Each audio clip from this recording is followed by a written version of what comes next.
The year was 1971.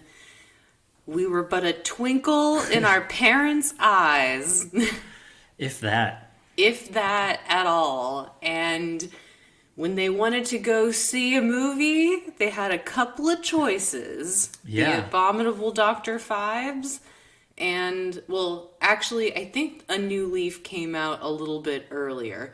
But within a couple of months of each other, Whoa. they had a couple of interesting choices at the movie theater. Yeah, both of these movies, very interesting. Very 1971. Although Phibes apparently takes place in the 1920s. Yeah.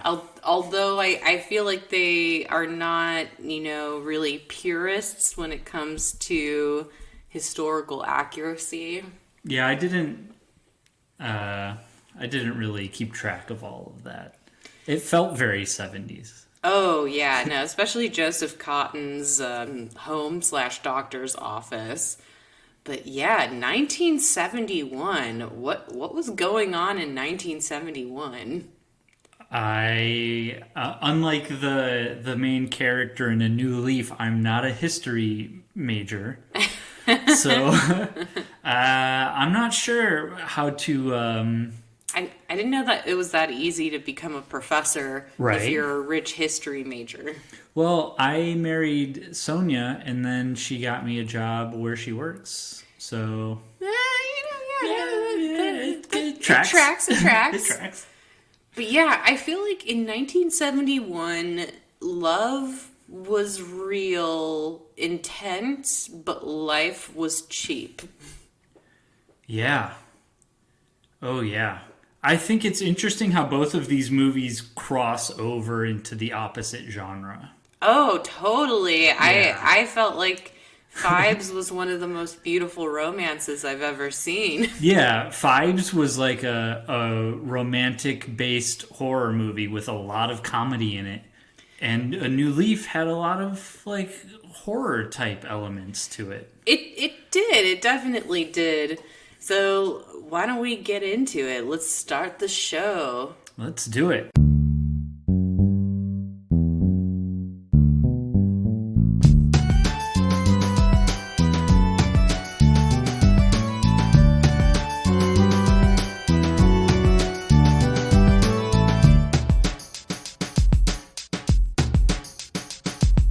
We are Necromancer.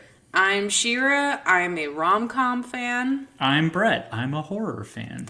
Every week, I pick a rom-com, Bret picks a horror, we make each other watch those movies, and then we like to do a little something different. We come back to each other with those movies remixed. We turn that rom-com into a horror. We turn that horror into a rom-com. And personally, it is fabulous because Phibes deserves to be a romantic hero. Right. He's just, oh God, Phibes, this movie, oh my God. So tell me, I'm really curious. When did you first see The Abominable Dr. Phibes? Oh, good question. I lived in Chicago for a few years, and in Chicago there was like a company there was a group that would put together horror festivals. So sometimes they'd put together a festival that was like 3 movies. You're like, okay, I'll go watch a couple of movies in a row back to back. That's an easy commitment. But some of their festivals were 24 hours long. Every Halloween, they would do a 24-hour-long horror festival. And so I can't remember exactly when I saw this and during which kind of festival, if it was like a shorter festival, a mid-length festival, or the 24-hour one. But I saw it in a theater full of horror fans that were applauding basically throughout the entire movie. That sounds amazing. Yeah, this movie is like a giant cult hit for any like deep cut horror fans. Yeah, I did. I patronized our still existing local video store for this one as well, and they had put Phibes under horror classics. Oh yeah, I would say basically anything with Vincent Price Oh my God. is kind Vincent of Price. And Vincent Price, a movie that I've mentioned previously on our Love Bites, Laura, Vincent Price is in that movie. I've been meaning to watch that since you recommended it, but Oh, it's fun. Your wife Sonia, she's seen the movie too. I think she's a fan, or maybe she's more of a fan of Vincent Price in general. Vincent Price is such a cool guy. yeah, we went to Arizona and we went to what's that town in Arizona? Tombstone. Oh. And there's like a diorama thing where you go and you sit in this like rickety old theater, and there's a diorama that tells you about the history of Tombstone, and it's all little models on this like spinning wheel, and it's, you know, certain parts light up. It's very, very, very old and It rickety sounds so and cheap. quaint and yeah, cute. very quaint. But the biggest reason why she wanted to do that was because Vincent Price did the narration. It was like the last thing he did before he died. Really? So do they still have him narrating Yeah, all they've the still got the old Vincent Price narration. That's beautiful. It's very nice. Yeah, even coming out of an audio jack into a phonograph, Vincent Price has a really amazing voice. Oh, it's lovely. And they give him some really great, like, little soliloquies in this movie. Oh yeah, I actually wrote one of his lines down. Okay. So we can get into it through the summary, but I just gotta say, this might be one of my favorite movies that you've picked. I loved it. I thought that it was hilarious. I felt like it was bizarre, which I think are two of one of my big qualities in a movie that I look for. Hilarious and bizarre. But yeah, it was wild. I feel like everyone should see this movie. Or maybe okay, it's not a movie for everyone. I feel like that's saying too much. Both of these movies are kind of hard to recommend, but if you really know your audience and you know the niche for this movie, like I also don't know which is the correct niche. If you know the niche for this movie, then yeah, like that's one of those movies where you can really sell it to the hardcore fans, because I think there's definitely an audience out there for a New Leaf. My reasons for picking A New Leaf more had to do with the fact that I'd never seen an Elaine May movie. Yeah. And then also A New Leaf is one of those movies where I don't know what audiences thought of it, but critics fucking loved it.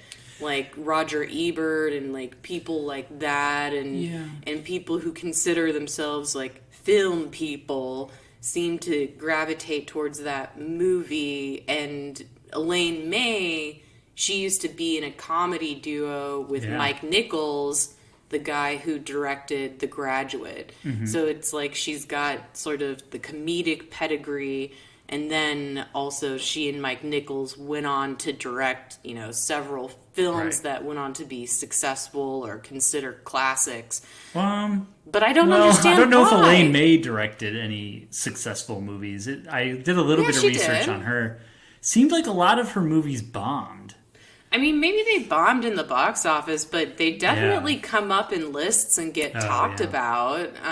Like, I wouldn't be surprised to see, like, an Elaine May retrospective at the Austin Film Society. Right. Like, I feel like I almost said Lars Leelson. I feel like that type is, like, the ideal audience for that movie. Right. Yeah, I was a little surprised when I looked up the movie afterwards how much of a good reception it got. Like, not that I thought the movie was bad, but you're right. A lot of critics really seem to like this movie, and I kind of just assumed that it was because of Elaine May's name and reputation at the time. Name recognition. Yeah. It's possible. All right. So, what movie should we get into first? It's up to you. What do you think? Why don't we get into Phibes? Yeah. I feel like, okay, I do have to qualify this and say that this movie defies summarization. Yes. I summarized this movie, but there's so many things happening in this movie, scene to scene. It's impossible to truly summarize. You'd be here all day. You could summarize this movie probably in like 4 sentences. Oh, but I don't want to. But want it wouldn't do it justice. I don't want to, and I didn't. You're gonna get the full treatment. But I still had to leave things out in order to have the summary be a summary rather than a play-by-play. But yeah, a lot I feel like summarizing this movie is probably like the Key and Peele sketch where they do Gremlins 2. Did you ever see that? Oh yeah, I would love to have been in the meeting with the writers and Vincent Price when they pitched this movie. If you haven't seen this movie and you're listening to this summary, there's probably several moments when Shira is summarizing it where you're going, "There's no way." Oh yeah, There's no way. Yeah, way. And the no way starts from the very beginning when we open with a slow zoom across this ballroom where at the organ there's a cloaked figure who's just shredding on that organ. And you also see that outside of, or on the stage with the organ, is an automaton band. Right. Like inflatable doll automatons. Yeah, I think that they were actual people with masks, but we were meant to assume that Dr. Phibes, in addition to being a professor / organist / theologian, is also a / mechanic / engineer. Yes. And he made the band, which are called Dr. Phibes Clockwork Wizards. He doesn't tell us that they're called that. It's on the drum set, but still, they're there. And so after shredding on that organ, he winds up the Clockwork Wizards. A woman appears. It's Dr. Phibes' assistant, Volnavia. They waltz briefly, and then a covered bird cage lowers into the room, and Dr. Phibes takes it. They leave the house, and they leave the house in a town car where in the back of the town car, instead of it being a window, there is a drawing of the side of Dr. Phibes' head, which tinting your windows too dark is illegal in Texas. I don't know about the legality of having a drawing of your face on the side of the car instead of a window, but something tells me it's not quite street legal. So they drive to the first victim's house and they empty the cage into his bedroom. Turns out the cave was full of bats. They're really cute fruit bats, though. No. Well, no, they're deadly vampire bats. They're deadly vampire bats, but the animal handlers for this movie chose fruit bats, and I thought they were really cute. So the vampire bats kill the doctor. That's the first victim. And then Dr. Phibes returns back to his crazy ballroom laboratory where he puts a necklace over a wax bust that matches the victim, and then he blowtorches the statue's face off. By the way, there's like a horn that plays every time he does this, and I loved that incidental music, by the way. So then Phibes kills his next victim, Dr. Hargreaves, at a costume party with a frog mask that chokes him to death. And like the last victim, he puts a necklace over a wax bust and then torches the statue's face off. Now, the third victim, Dr. Longstreet, who we got to talk about that scene, but he drains the third victim, Dr. Longstreet, of his blood.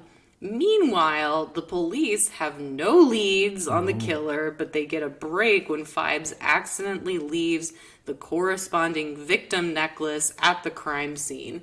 Oops. They also figure out that all the victims are doctors who have worked under Dr. Vesalius, played by Joseph Cotton. Meanwhile, Phibes and Volnavia perform music and dance numbers. Ugh, I loved it. Yeah. You know I can't resist a music and dance number. The first 30 minutes of this movie is just killing and dancing. And when I saw how much dance, because I forgot how much dancing was involved in the movie, I was like, oh yeah, Shira's gonna eat this up. Oh, you know I did. You know I was all about the dancing. And mind you, like, up until the first victim dies, there is zero dialogue in this movie. Yeah. Which is another thing that I really loved, is that, like, they don't bother to explain anything to you. No. They're just like, there's a guy out there wearing a PVC cape and running around killing doctors. In fact, for the first 30 minutes of the movie, there's really no real clues or inclinations or anything as to what's going on. No, you have no idea. Like, I call him Dr. Phibes because that's who's doing all of this, but we don't even hear the name Phibes until, like, he's killed like three or four people. So yeah, they're performing those music and dance numbers, and Phibes uses an audio jack connected to a phonograph to talk to a photo of his dead wife. And then the police figure out that 1, the killer is basing his crimes off the 10 plagues of Egypt. 2, all the doctors worked on the same case, Phibes' dead wife Victoria, who died under their care. And C, that Phibes, thought to be dead from a horrific car crash, might not be dead. Whoa. And then Phibes traps the 4th victim, Dr. Hedgepath, by having Volnavia pretend that their car has broken down on the side of the road, so the doctor's car stops. The police later find him frozen to death in the back of the car via a curse of hail. The police also discover at this point that Phibes and his wife's coffins are totally empty. We also learn that Phibes has a degree in music and theology, explaining his knowledge of the plagues. Except anybody who's ever celebrated Passover knows about the plagues of Egypt. So, like, his only qualification was either being Jewish or a theologian. Well, even if you're Christian, Christians know about it too. Right. Because I didn't understand why his specialization in theology is what gave him this idea, other than just being somebody in Judeo-Christian society. I think it is more to hammer the point that he's a maniac who's obsessed with it, rather than just like, oh, he only knows about it because of his advanced research on the subject. But it's more like his devotion to the plagues comes from his... Also, I would think that if he were a professor, or that he had a degree in theology, that he would think that it's problematic to perform the plagues for revenge when the plagues were originally punishment against the Egyptians for keeping slaves. Like, what's 1,000 or a billion, however many Jewish slaves there were, versus one woman who dies under a doctor's care? Well, she was very important to him. Victoria was very important. Very, very important. And so while they're figuring out the plague thing, back in his ballroom laboratory shrine, Phibes says my favorite thing to his wife through his phonograph device. He says, this is after he says a bunch of other things. It is a soliloquy, like you're saying. Yeah. He says, we shall be reunited forever in a secluded corner of the great Elysian field of the beautiful beyond. And I didn't really nail that, but Vincent Price nails it beautifully. He makes me believe that this is something he would say. And it's an incredible performance because not only does he nail the stilted sort of dialogue coming out of the phonograph, but he kind of also nails that like painful, remorseful look on his face where he's unable to move his mouth, and it's just like his lower jowls kind of undulating. And he did do that. Like I neglected to mention that also Dr. Phibes, anytime we've seen his face, he's wearing a heavy prosthetic mask that's meant to resemble his face. Heavily makeup. Yeah, it's Vincent Price in a lot of makeup, but we're supposed to believe that Dr. Phibes, who's been horrifically disfigured by a car crash that should have ended his life, is now walking around in a mask that resembles his face, kind of like that guy from Boardwalk Empire. Oh, yeah. I think if they did it like that now, it would be awesome and creepy. But back then, they were just like, we'll just put makeup on Vincent and call it a day. Why cover that up? But to play the role, though, whenever he talks, he doesn't move his mouth. His voice just comes out of the phonograph. But Vincent Price still moves his jaw. So it's like he's talking, but you can't hear any sounds coming out unless he's using his throat jack. Oh boy.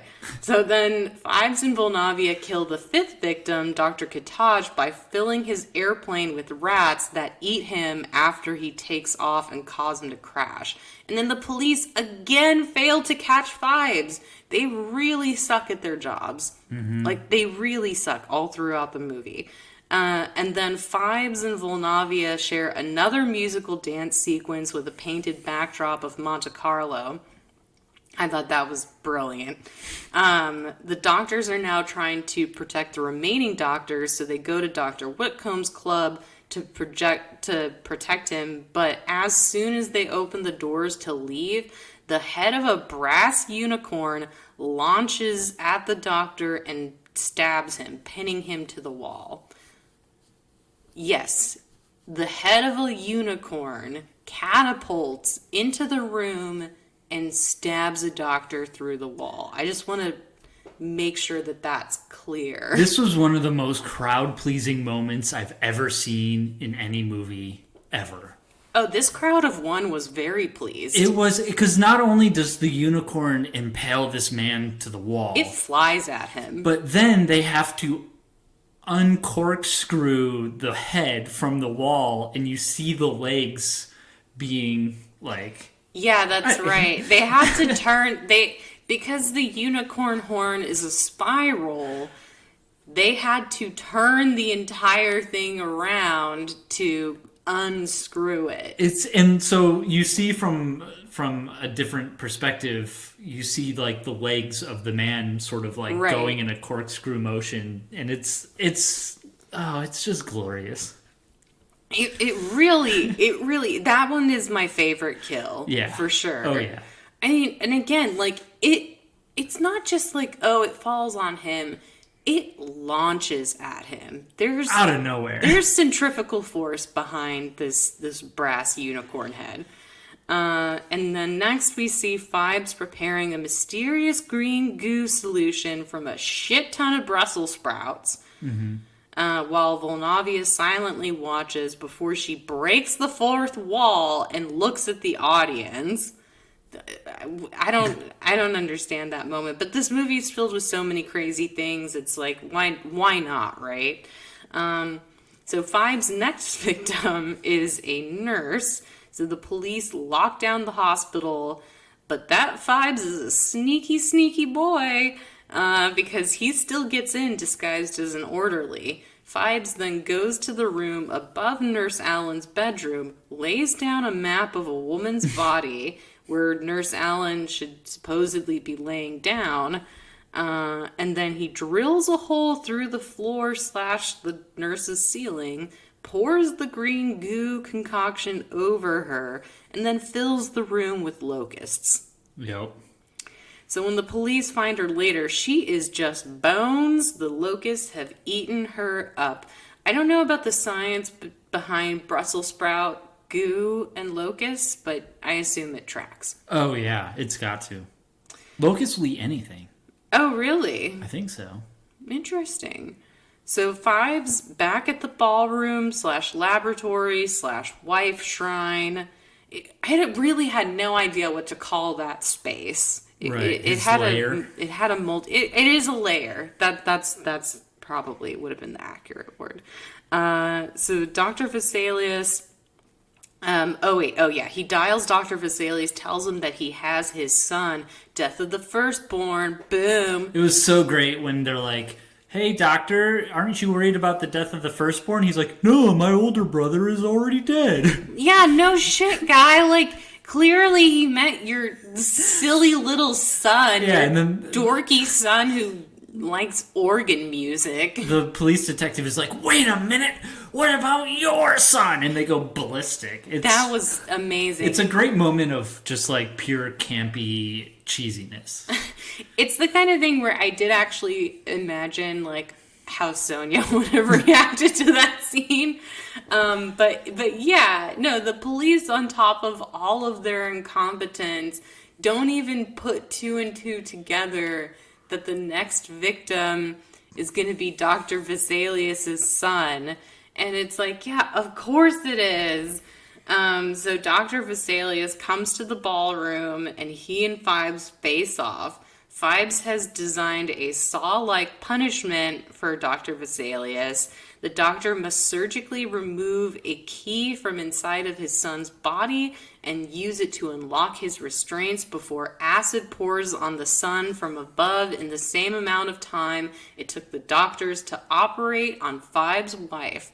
6 minutes. Acid is probably a very 70s thing. You know, like you don't see acid being used as a weapon in horror movies or That's anything anymore. true. I feel like acid was definitely having its moment from like the 40s to the 70s because I think in Touch of Evil there's an acid attack in the movie too. Maybe like that was like in the 70s and the 60s, if you were like a violent protester, throwing acid in someone's face was kind of like the coup de grace, I guess. It doesn't really pop up that much anymore. I don't know why. Yeah, maybe they managed to control the acid black market enough that we can't just go throwing acid in people's faces anymore.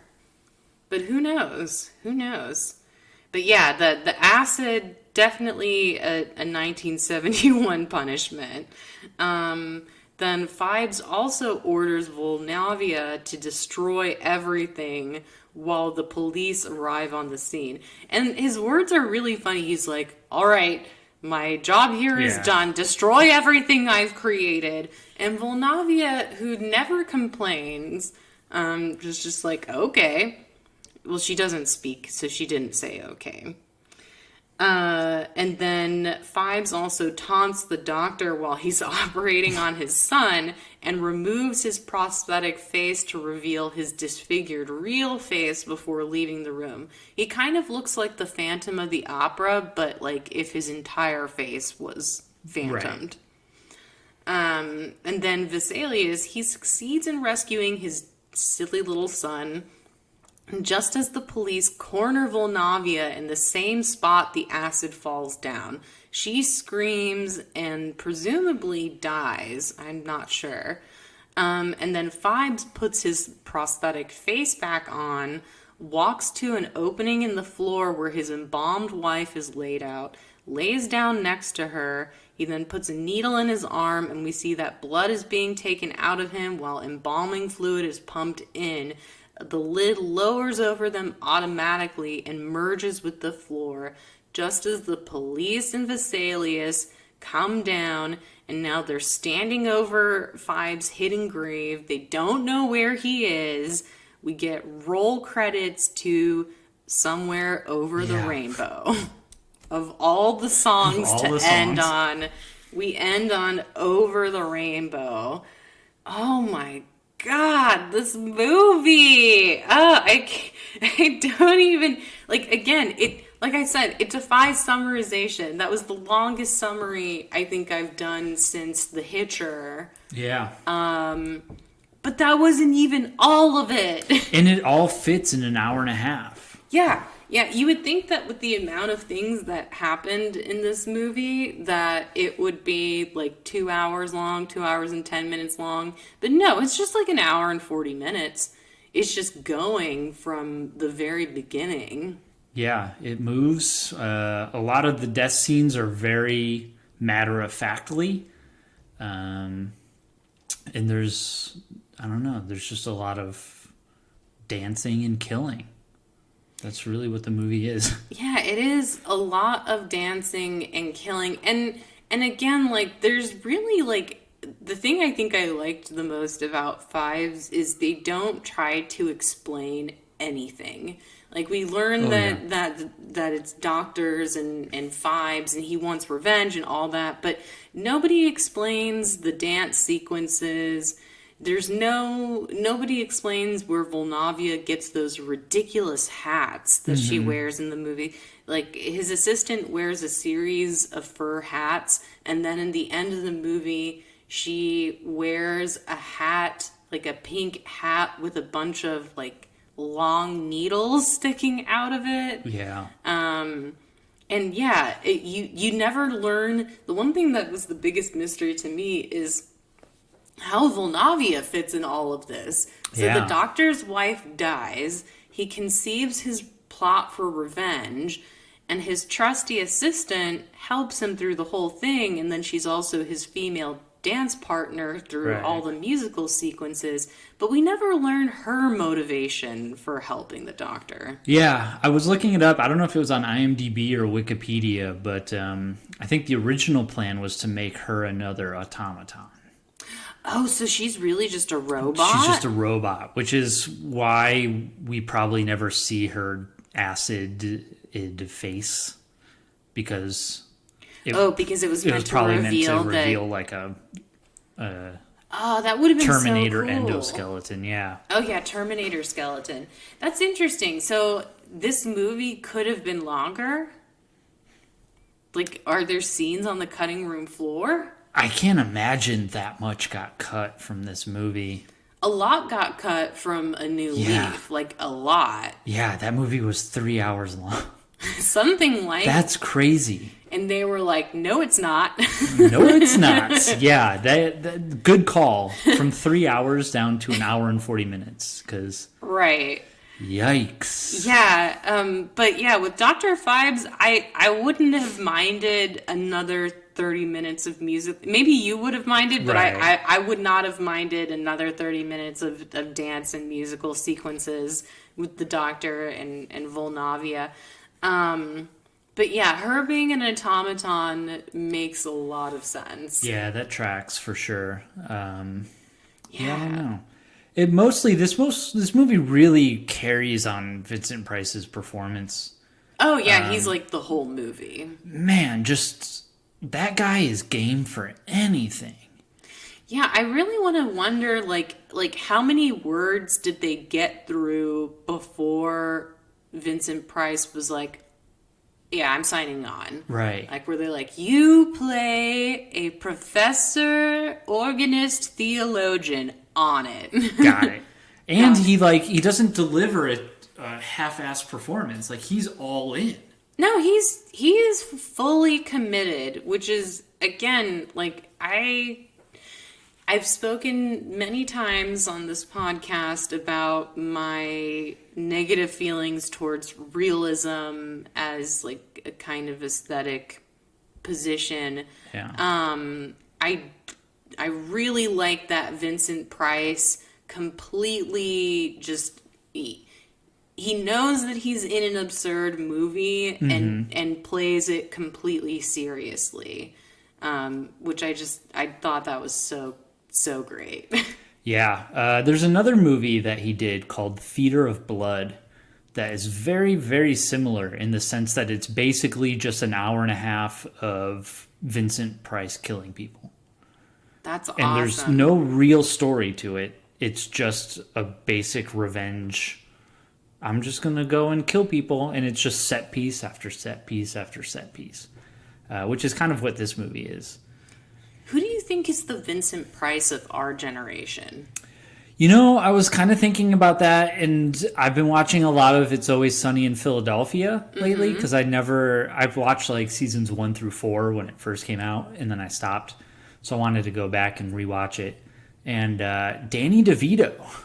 You think Danny DeVito? That guy, some of the stuff they get him to do on that show is unreal. It's absurd what they get him to do, and he gives it his all every single time. Like, he really commits to the character of Frank Reynolds. I think it might be maybe Danny DeVito. I don't know. Who would you say? I love Danny DeVito, and in fact, I think that Danny DeVito is so underrated.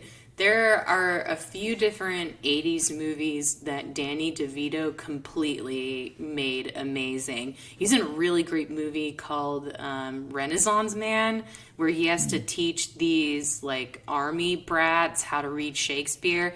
It's like proto Stand and Deliver, but like more funny, less sad.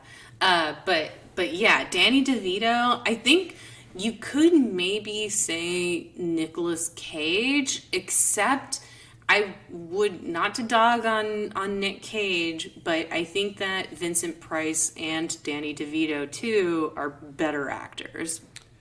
Yeah, I would say that. Nick Cage also kind of has his purely for the money roles, where he's kind of sleepwalking through it. Whereas Vincent Price always came to play. Oh yeah, for sure. But I mean, Nicolas Cage is kind of on a second wind. He's kind of got a Cage-assance, yeah. Ever since Mandy, maybe before Mandy too, but I don't know. I just like Mandy so much. Yeah, Mandy was good. Like, I mean, not that Nick Cage can't do serious actor Nick Cage, like Adaptation, I think was a more nuanced role for him while still being Nick Cagey. I'm trying to think, like, who else fills the Vincent Price hole? Or is there no one who can really do it like he did? Yeah, I think that this movie and Vincent Price are just kind of a product of their time. Like, they feel very... Well, both movies, both A New Leaf and Phibes feel really sloppy, and they feel really unpolished, but they feel like very heartfelt and very passion. Like, it was made with a lot of passion. A lot of passion went into both these movies. It just makes me think, like, the 70s were a passionate time. Like, high time to be a serial killer, high time to fall in love. Right. You know, like, the 70s, a lot of violence, but a lot of heart. Oh, yeah. And this was sort of... I mean, I know studios always kind of get a bad rap and stuff, but this was kind of like during that golden age of, like... Well, it was just ending, right? At this point, like, the studio system was done. Yeah, the studio system, I think, was ending during the 70s, so we had this kind of, like, artists kind of coming up, making their versions, making their visions, I mean. The Dennis Hoppers of the world. Yeah. And so it feels very much like, you know, it feels like no studio hand really got their, or studio head, I should say, really got their hands on this movie. Because nothing about this movie really makes sense. And the tone is so perfectly, like, the cheese level in this movie is so perfect. There's a lot of name jokes. Were like Phibes? Phibes, I think it's pronounced Phibes. And Kataj, there's a lot of jokes around Kataj versus Katai or something. Yeah, like the 70s, they like violence, they like love, and then they like wordplay. Like, all the humor. Well, no, there was definitely some situational humor in Phibes. Some strange situational humor. But in A New Leaf, it was like all dialogue-based humor. Yeah. All completely based on like wit and stuff like that. Right. Yeah, I don't know. So this movie, it just, I mean, it's kind of, it's kind of cliche to say they don't make them like they used to, but I don't think they made a movie like the Abominable. They never made a movie like the Abominable Dr. Phibes, and then they made that movie, and then they haven't made a movie like it no. since. There's a sequel, and I watched the sequel a while ago, and from what I remember, it's not as good. Oh, that's disappointing. Yeah. Well, I mean, but I feel like it's a movie that doesn't really have a sequel set up because really, like, like in a lot of horror movies and romances, it's about the struggle. Right. But in this movie, there is no struggle. No. Phibes is always a step ahead of the police, and in the end, he achieves. Like we were talking about the women's oceans. It's like that movie. Like they Right. completed the heist with zero conflict. Phibes killed his victims with no obstacles whatsoever. Right. I mean, the one casualty in the form of his possibly a robot assistant. Mm-hmm. But other than that, there's no obstacles to his plan. Victoria is a very lucky girl because he revenges her just perfectly. Yes. Did you ever see V for Vendetta? A long time ago. Long time ago. This movie has a lot in common with V for Vendetta. Both movies are about a guy who was burned and then years later devises these extremely complicated plans of revenge, which happens to have one female and he's helped person. by a pretty girl, yeah. Yeah, and he's helped by a pretty girl in like an underground lair. And he's, I already said burned, but he's burned and he wears a mask.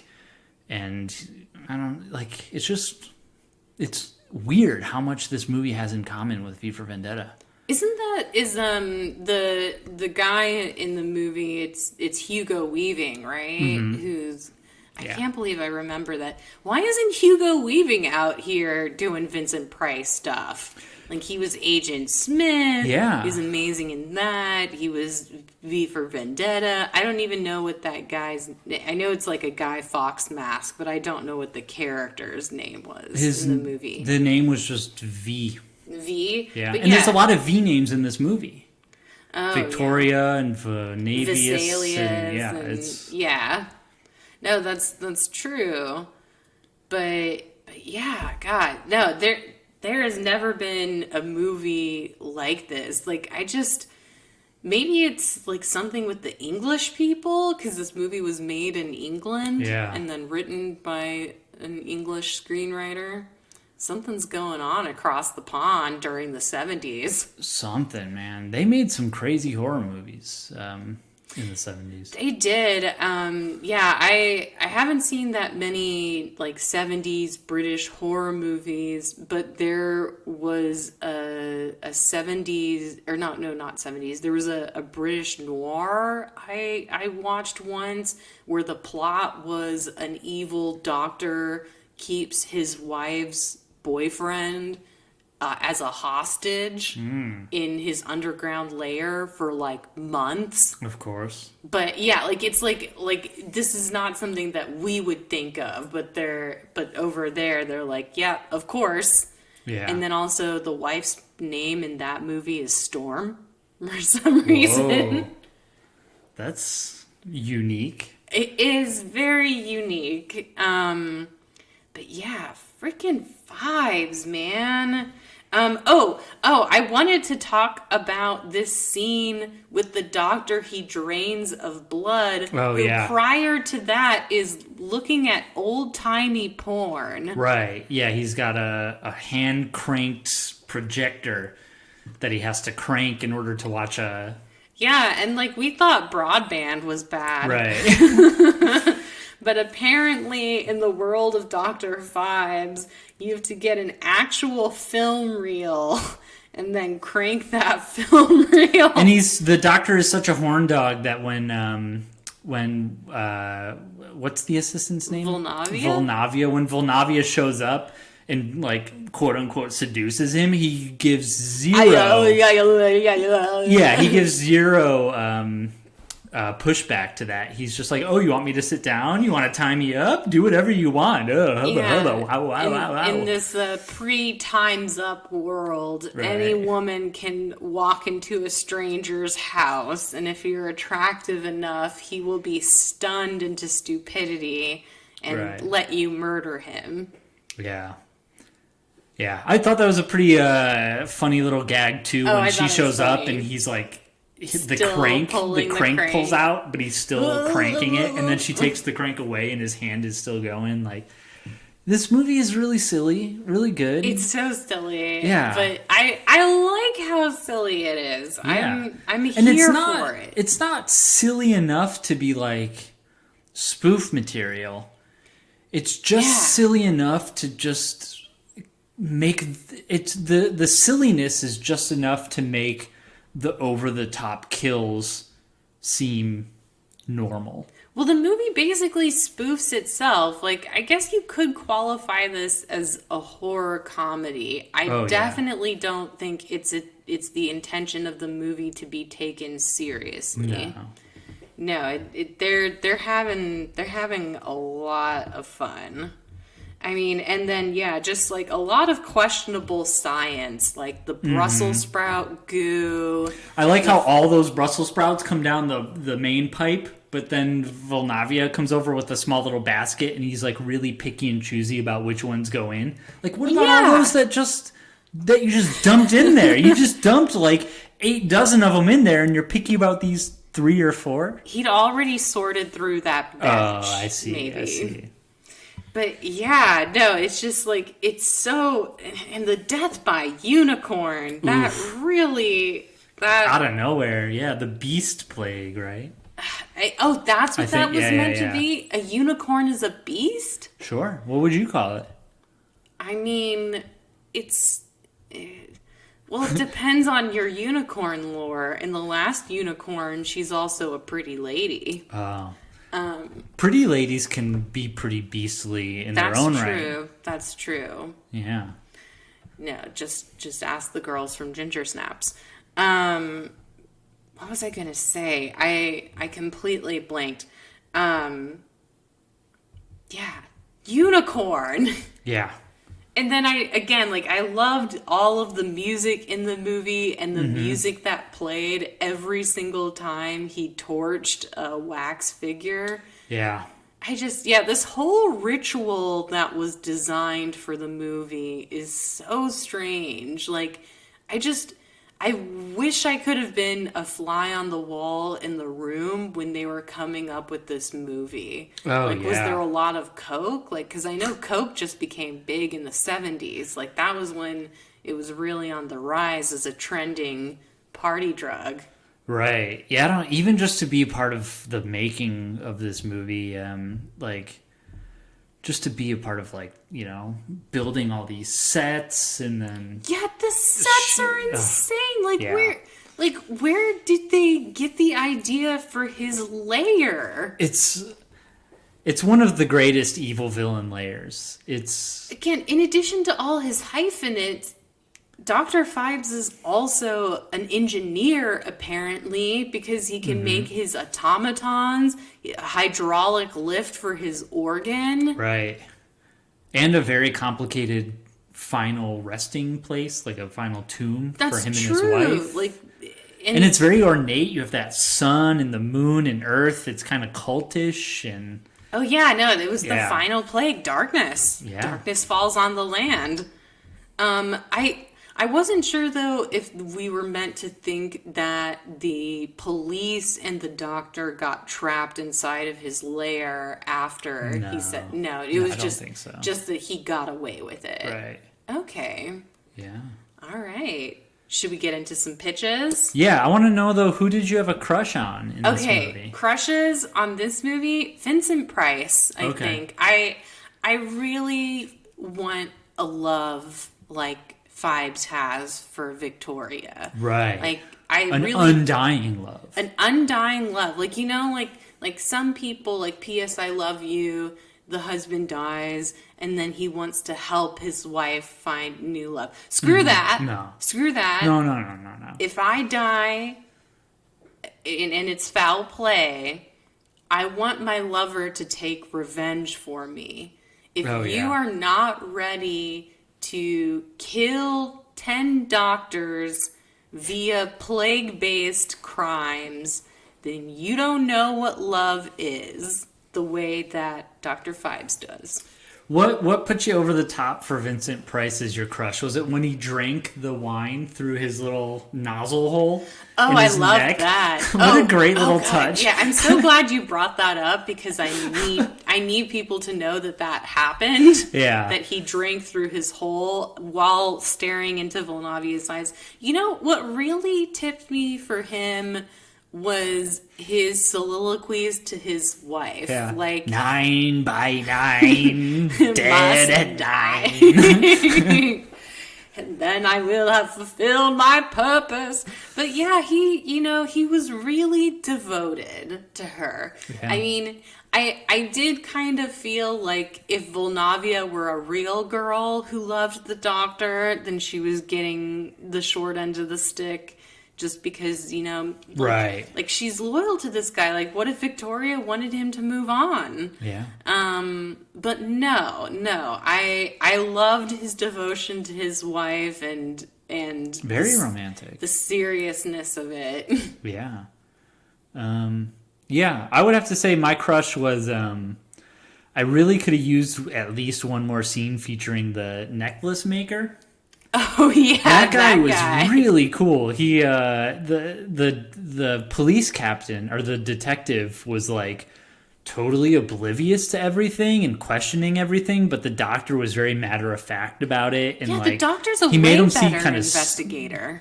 Yeah, the doctor kind of replied to everything as if the police detective was stupid, and it really, but he did it in such an innocent, charming way that it was.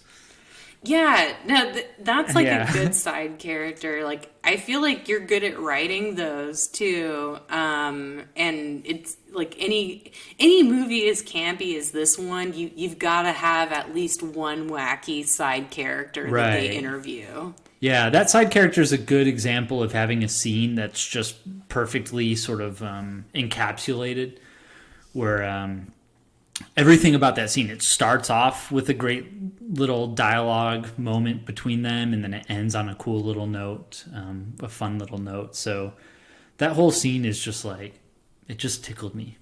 Yeah, no, I can definitely see why you'd be crushing on the jeweler. Yeah, it was very, very, very sweet.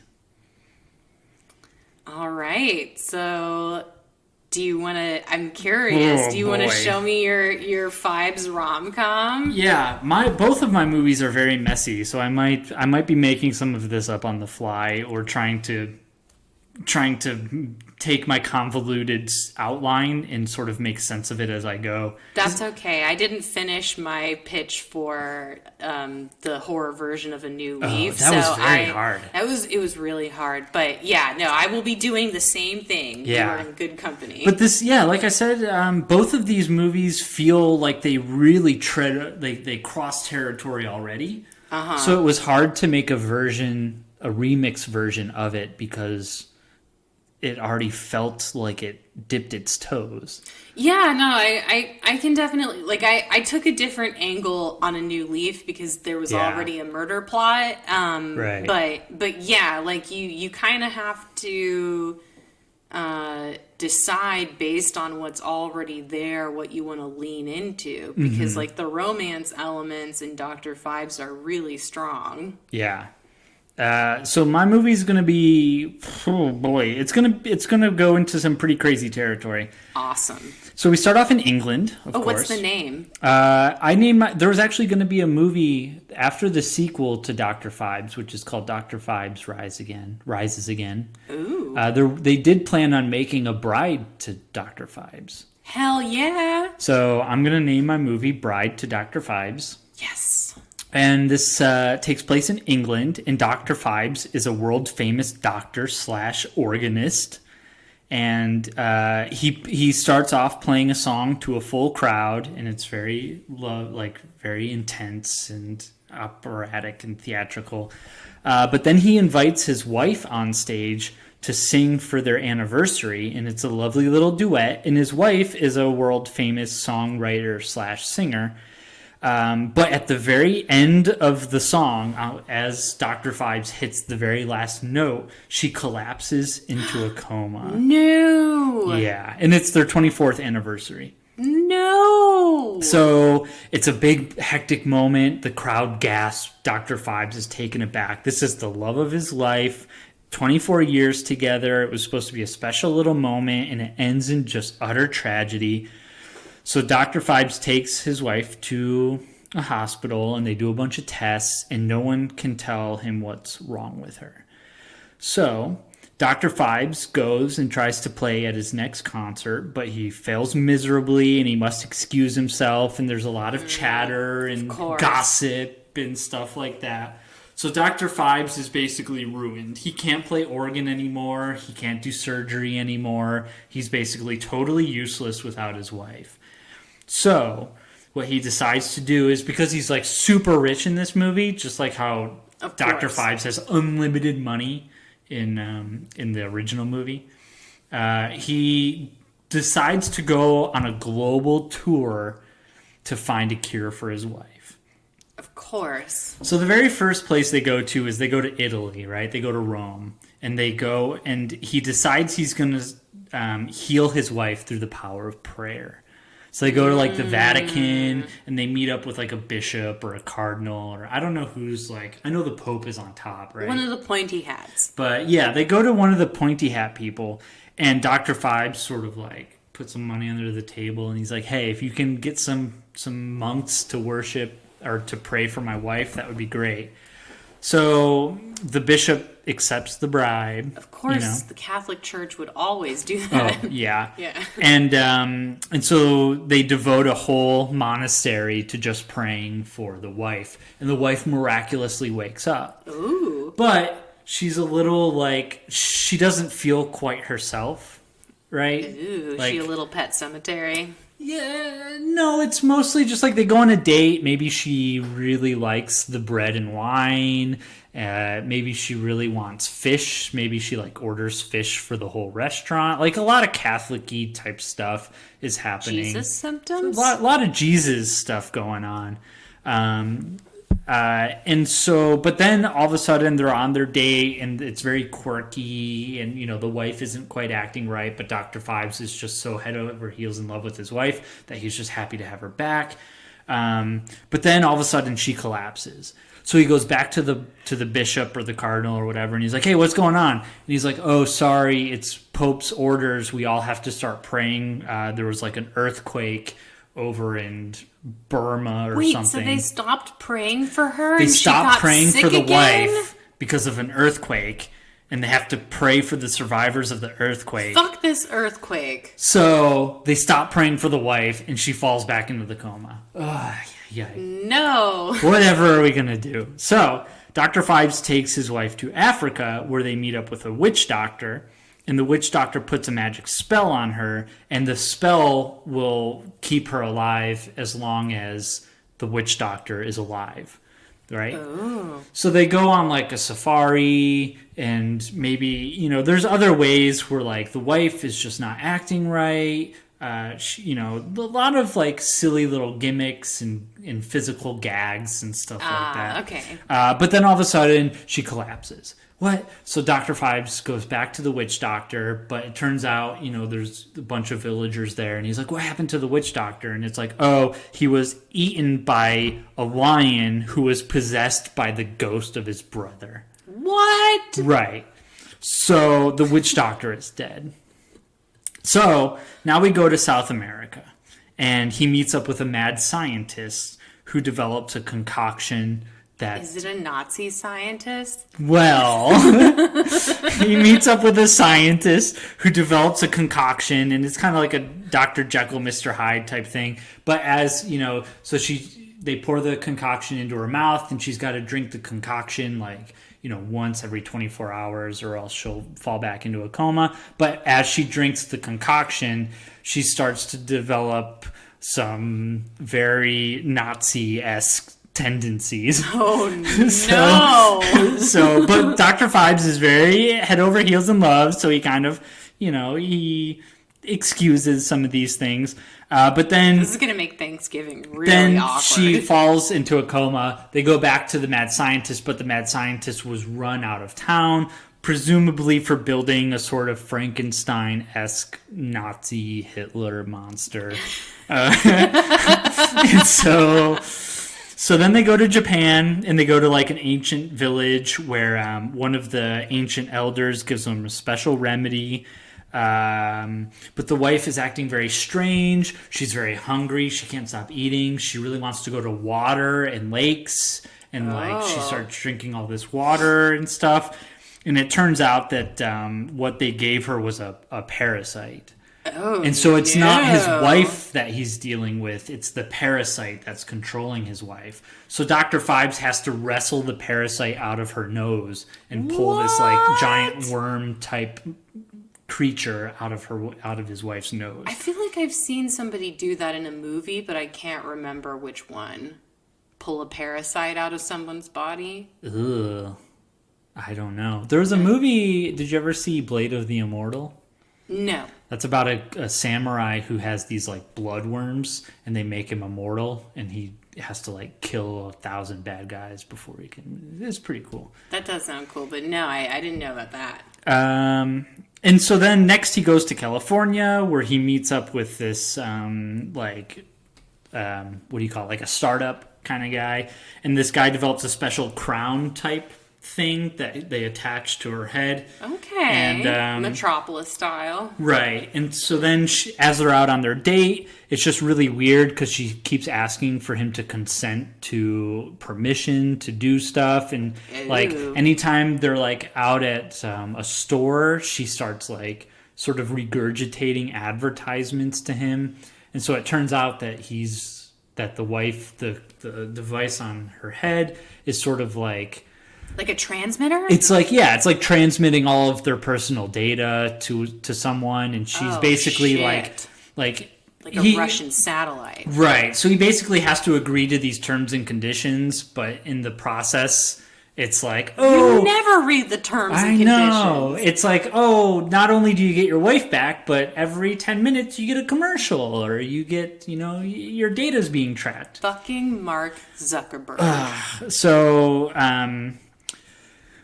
So at this point, Dr. Phibes is kind of on to the fact that, like, this isn't really his wife. He's not really getting his wife back. So he takes the crown off and he smashes it and stuff like that. So then he flies home defeated. But on the flight home, he talks to the person sitting next to him, who is a piano/organ repairman. And he agrees to rig an organ for Dr. Phibes so he can heal his wife through the power of music. Oh, yeah, baby. Whoa. However, there's only one organ strong enough in all of the world, and it happens to be in England. However, the site that holds the organ, agrees that Dr. Phibes can use it to revive his wife as long as he puts on a public show. Oh, and he hasn't been able to perform. Whoa. So at this point, it's been a whole year. So it's the 25th. The concert falls on the 25th anniversary. And right before Dr. Phibes goes out to perform, he gets a package from his wife that's for their 25th anniversary. Oh, she P.S. I love you'd him? Oh, yeah. So he doesn't open it, though. He takes it with him with all his sheet music, and he puts the package on the organ, but he puts all the sheet music out, and he starts to play, and at first it's like kind of sketchy, and it's like, oh, can I do it? But then he plays all the music, and there's no change, awesome. There's no effect, nothing happens, so Dr. Phibes is just like super defeated, and he's about to give up, but then he notices the present, and he just decides... as he's walking off stage, he decides he's going to open it, and then he notices that what his wife got him was an original piece that she wrote herself. He goes back to the organ, and he has to play the music perfectly. Otherwise, he gets one chance at it. Oh my God. So And he he doesn't sits down. even know how she wants it interpreted. I know. So he sits down and he plays it, and he plays the most beautiful song ever written, and he plays it beautifully. And then she wakes up, and as she wakes up, they embrace, and as they're kissing, the crowd gives them a standing ovation. Oh, and yeah. like tons of roses are being thrown on the Oh, stage. And that's how the movie ends, with just like the spotlight and the roses and the applause, and everyone's like, Dr. Phibes, yeah. That's awesome. Yeah, so Bride to Dr. Phibes. Bride to Dr. Phibes. Man, after all those trials they went through. Yeah. It kind of it gives me like Santa Clarita Diet with classical music vibes. Oh, I've never seen that show. So I heard it's very funny though. It's a funny show, but so like Drew Barrymore is a sentient zombie, and Right. her husband, instead of him being like, "Ew, I want to kill you because you're a zombie," he genuinely wants to help her, and ends up helping her in, immoral ways to like Right. feed her zombie habit. And Dr. Phibes, he just wants to save his wife. Yeah. But now who is he going to blame if she dies? Oh, I don't know. Whole lot of people all over the world. Did you ever see a movie called Grand Piano?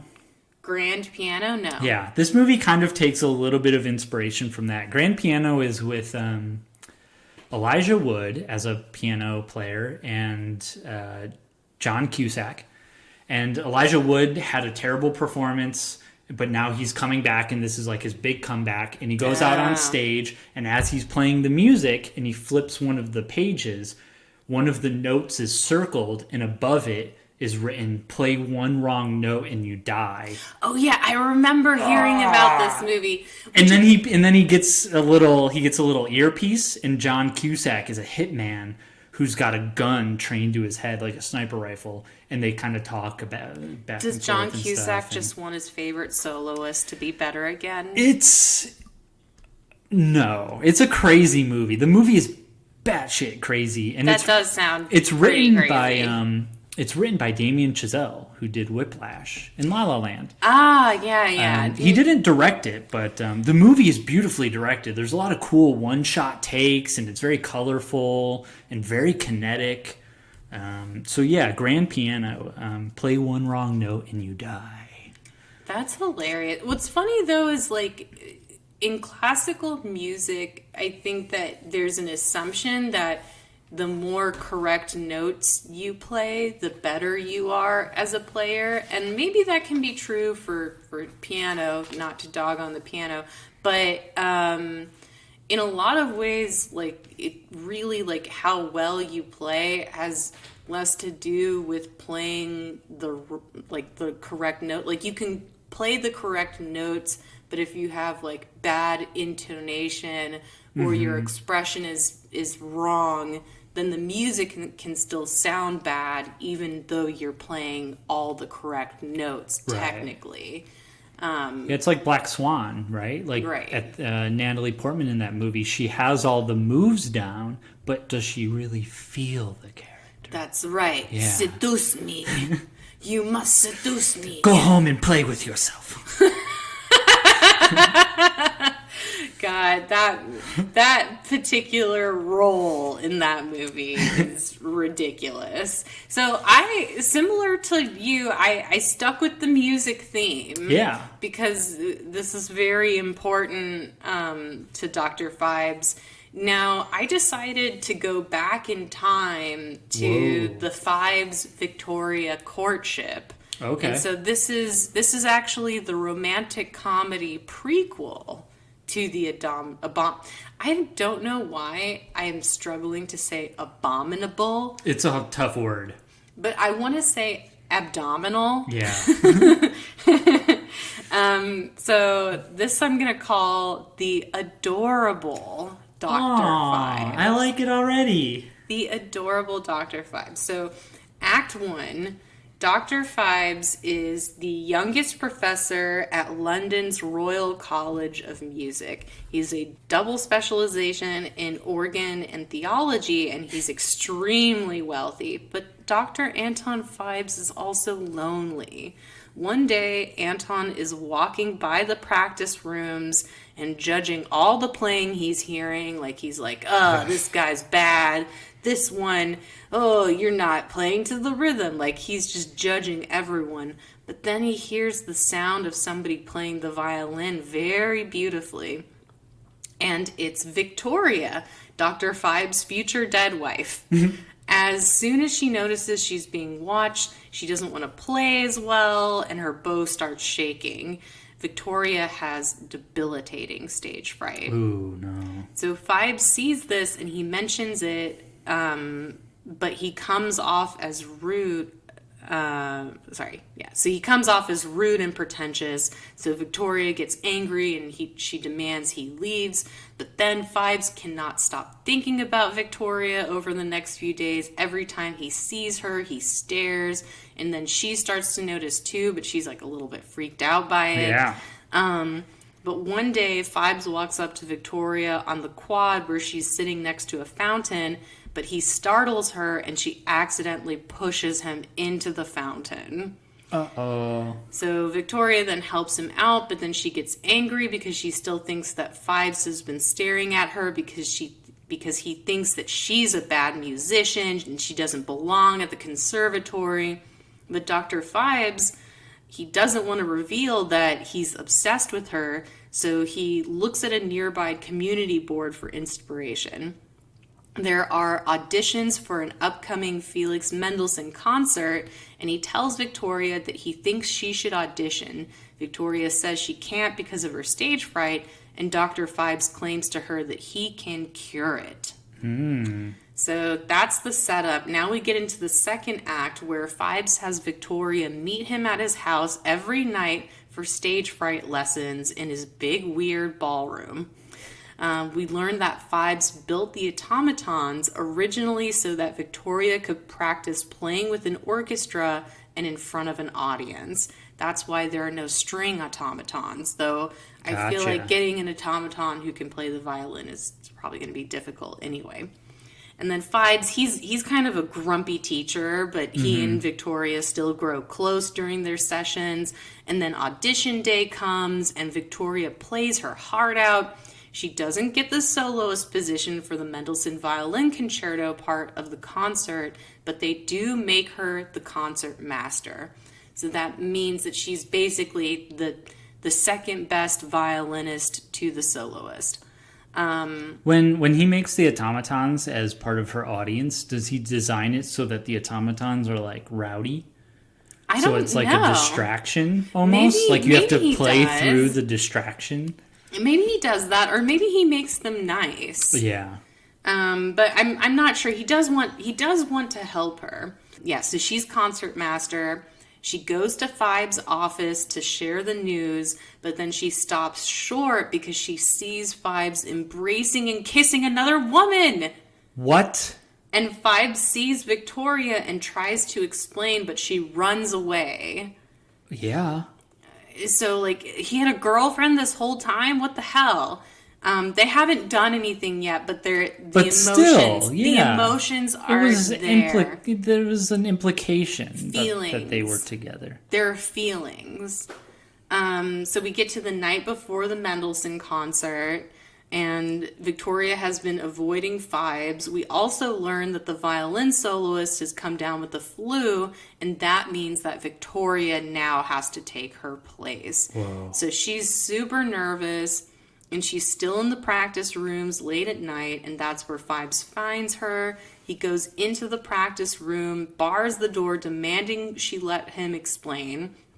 He says that the woman was his girlfriend, but what she saw that day was them breaking up. He admits that he hasn't been able to get her off his mind from the second he first heard her play. He doesn't know what this is, but he can't be without her. And boom, they kiss. Victoria admits that she's still worried about the concert tomorrow.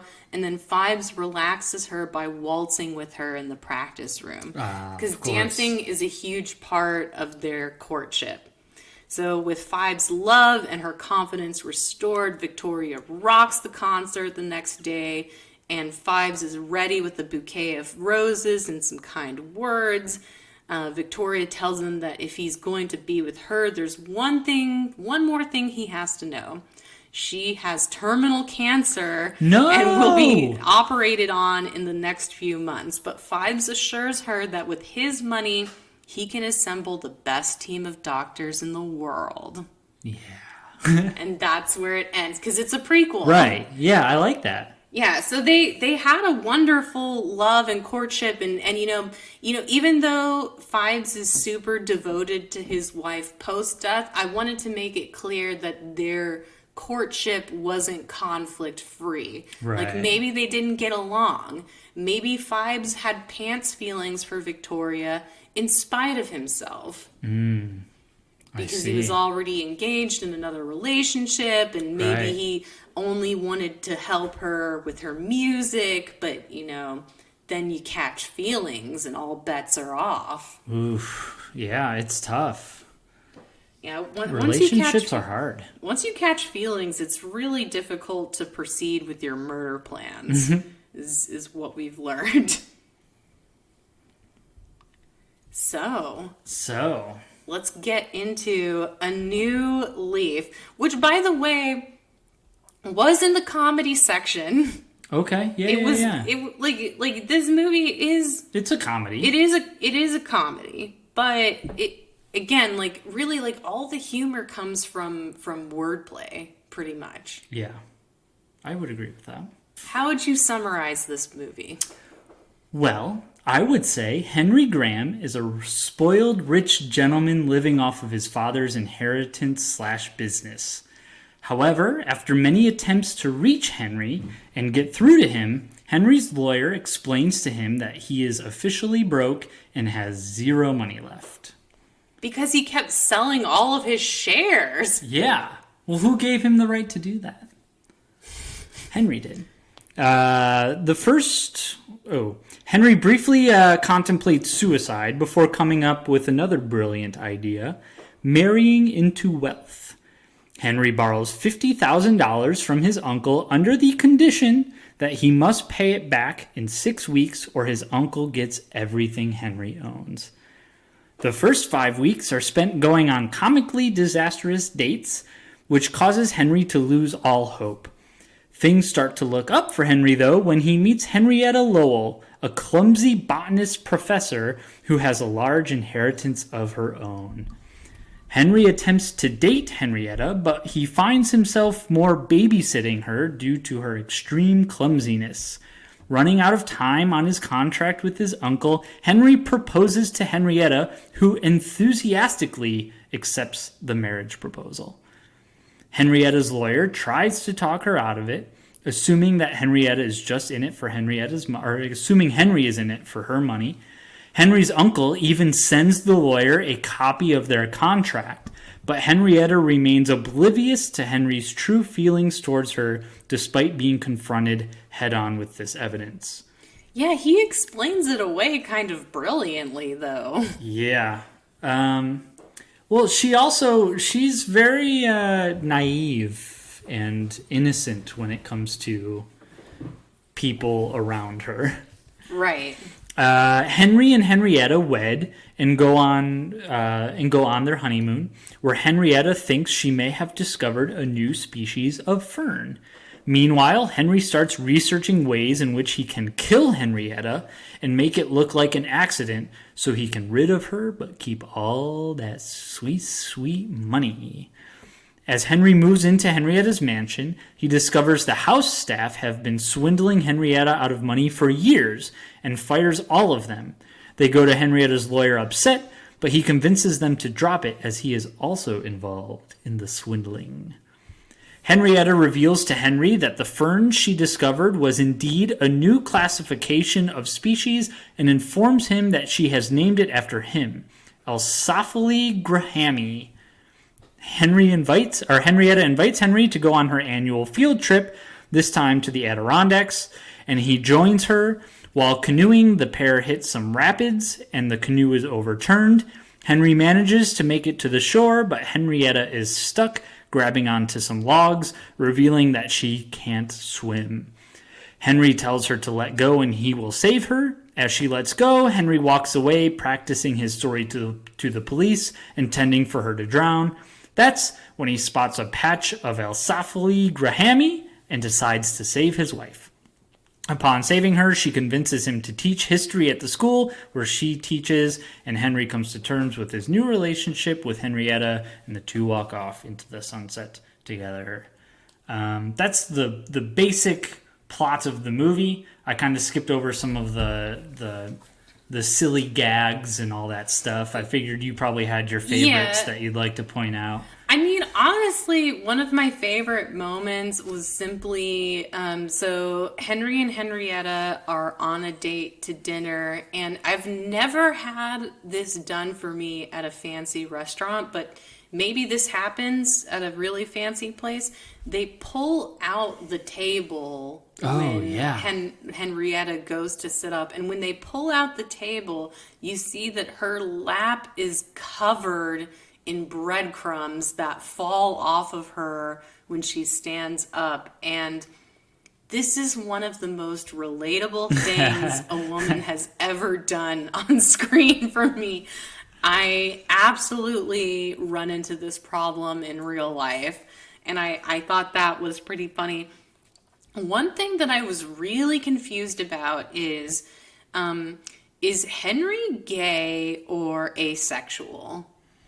I think he's asexual. Yeah, I think he might be ace.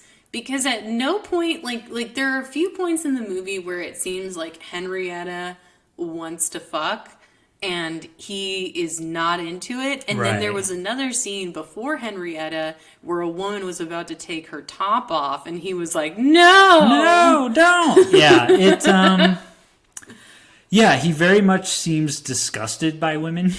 Right. But he never shows any interest towards men. That's also true. So it was a little confusing in that regard, yeah. But I think they just meant it as like he's just so spoiled that the fact that he has to deal with anyone else at all seems to really... Because he doesn't really like anyone in the movie. That's true. I feel like the only person he halfway likes is his, like, is it his valet or his butler? I think I would probably say his butler. Right, yeah. That's the only person that he halfway likes. And I feel like the butler likes Henry more than Henry deserves.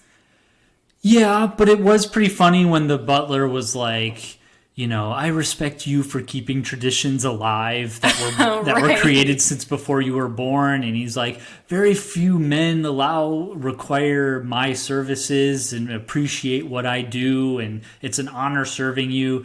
Having said that, I put in my 2 weeks. Like, I thought that was pretty funny. Right. No, I thought that they were really witty, and it was cool to see the housekeeper is played by, I forget what that actress's name is, but you see her a lot playing, like, the grandma character. Mm-hmm.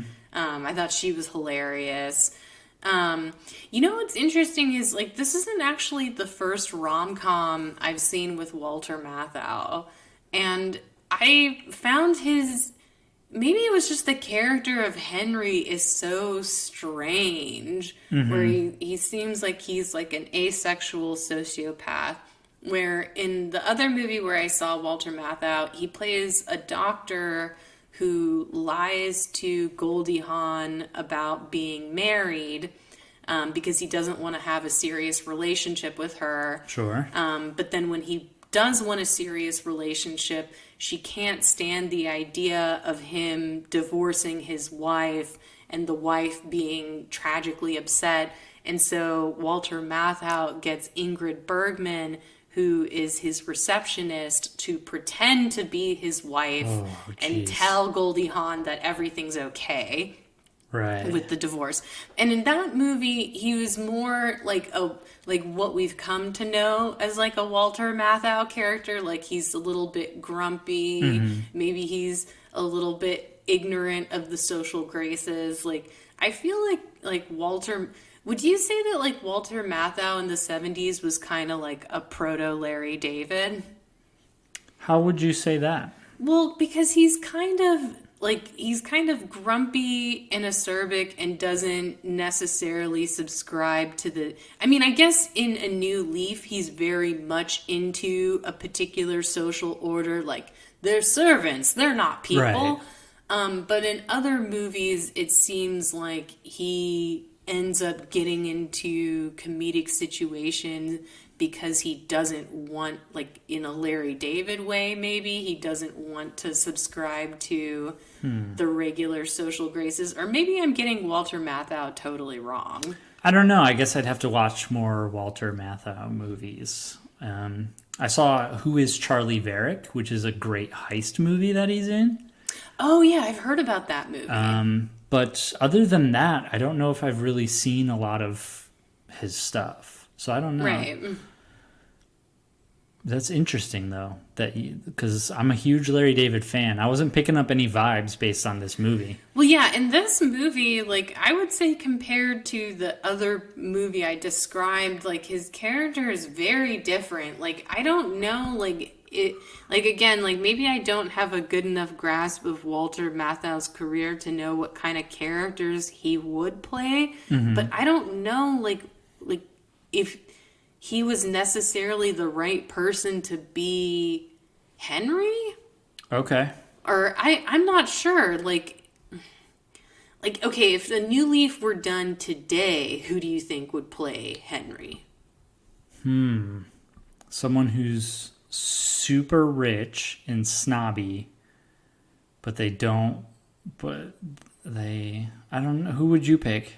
You know, controversial, but I feel like I would pick someone like Robert Pattinson, who seems like they're attractive, but also weird.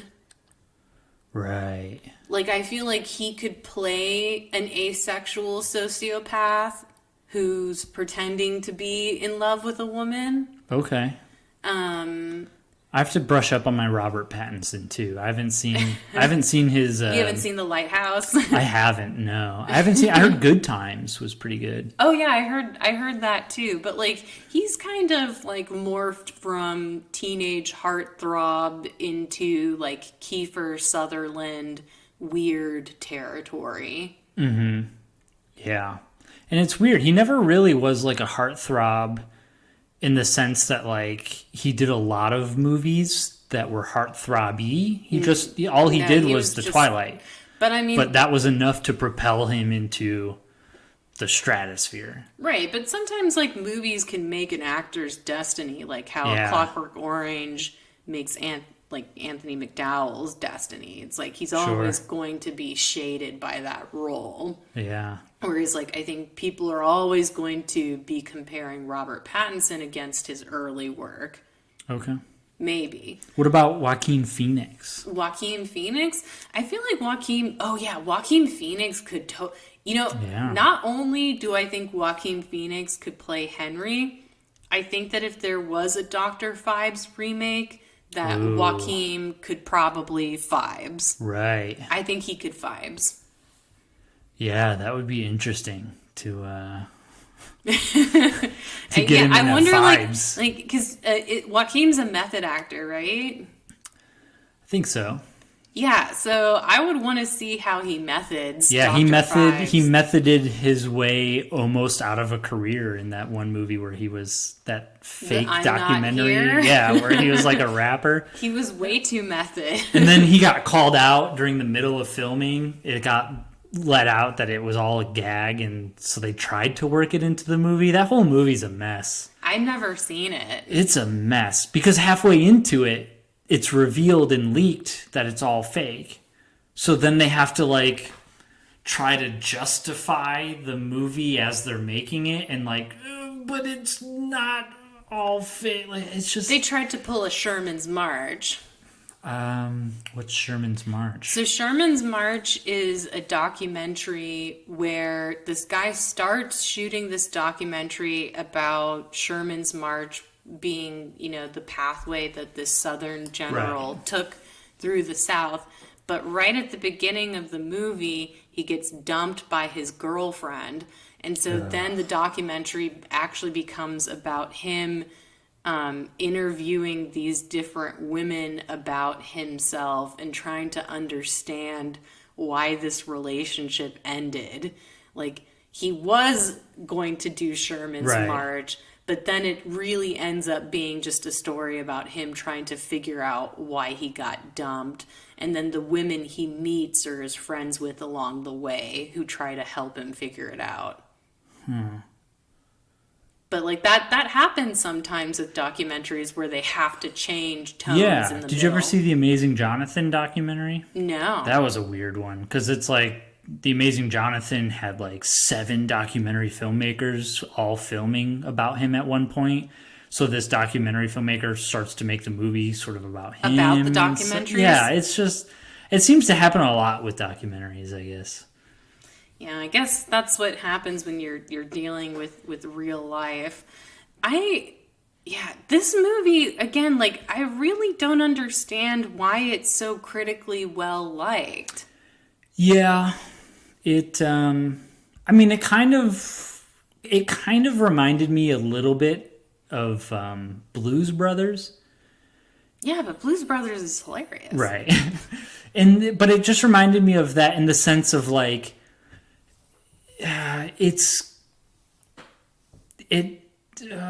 it doesn't feel laugh out loud riotous throughout the whole thing, but there's Yeah. enough character in the movie to like propel the movie along. I like Blues Brothers more because I Yeah. like those characters more, and I like the cameos in that movie more.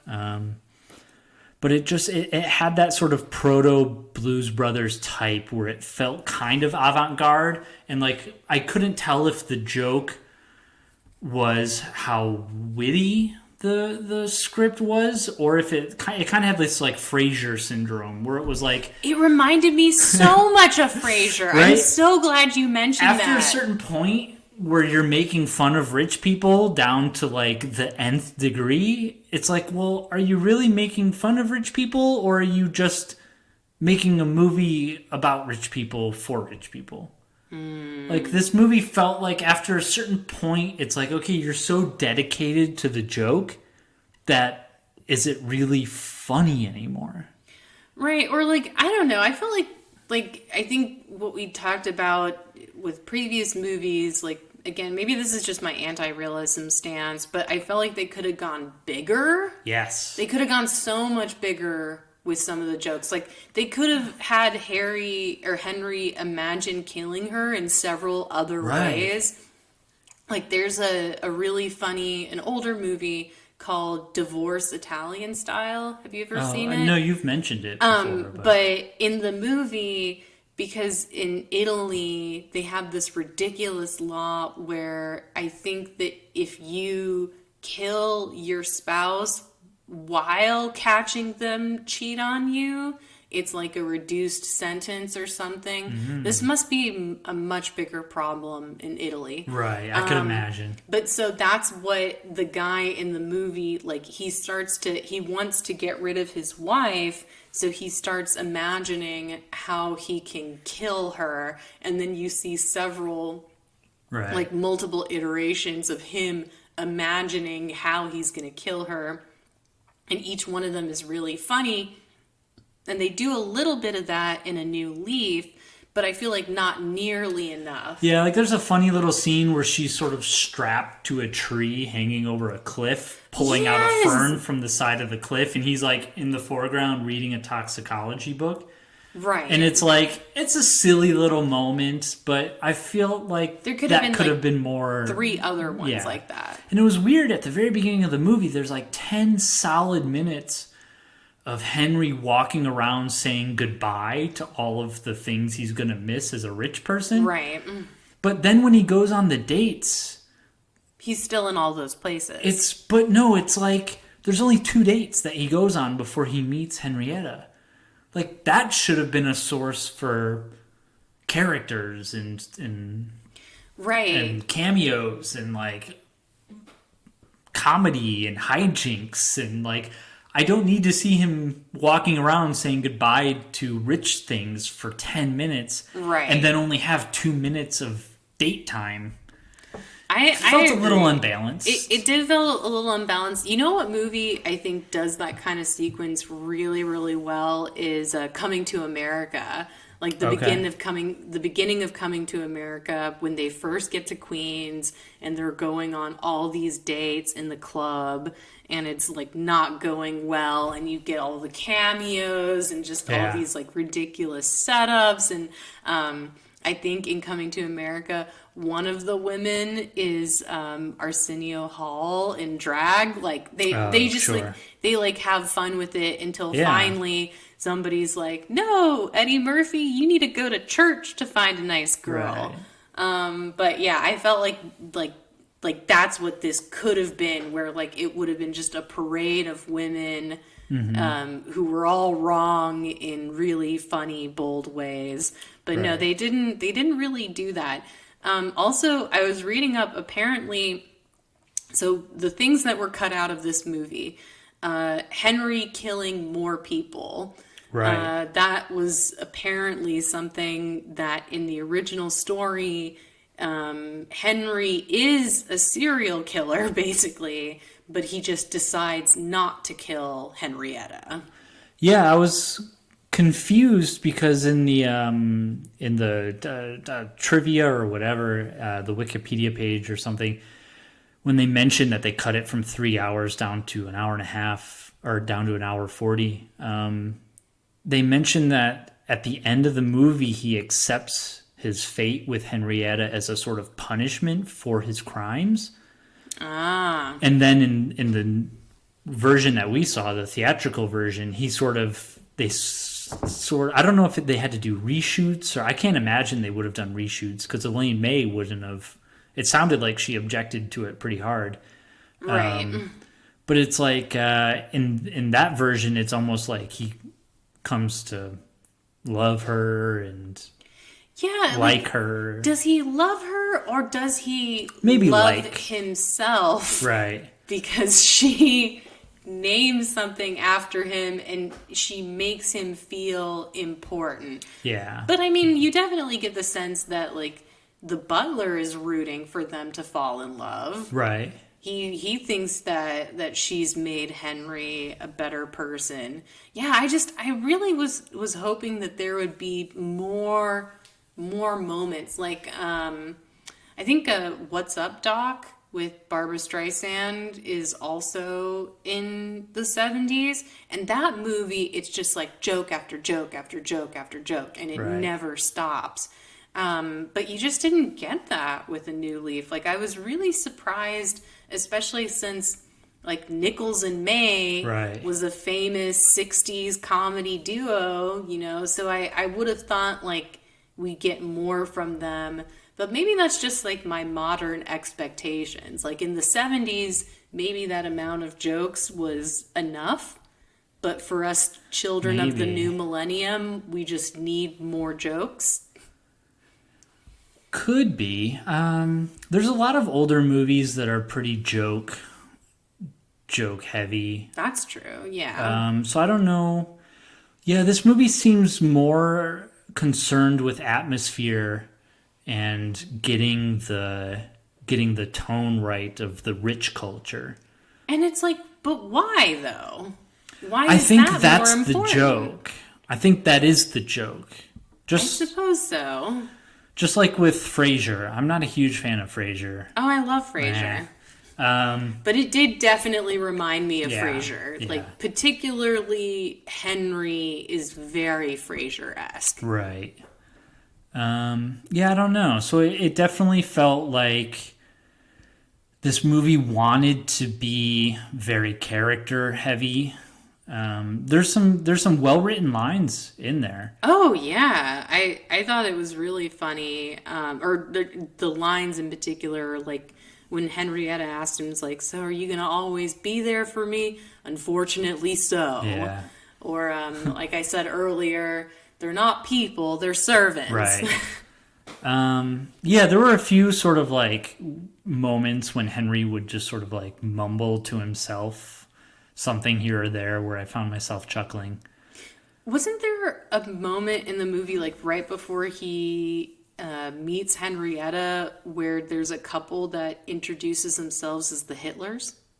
Ooh, I don't know. I might have missed that part. I thought that was what they said, and he was like, Yeah. "Oh, are you the Hitlers of such and such?" Huh. I don't remember that part. But like, it's like stuff like that, where like it's like little asides, or I felt like I could have done with like, maybe this is what ended up on the cutting room floor, is more action with the lawyer, because I felt like his character was really funny. Like, I would have loved to see more battles between the lawyer and Henry and them playing off of each other. Right.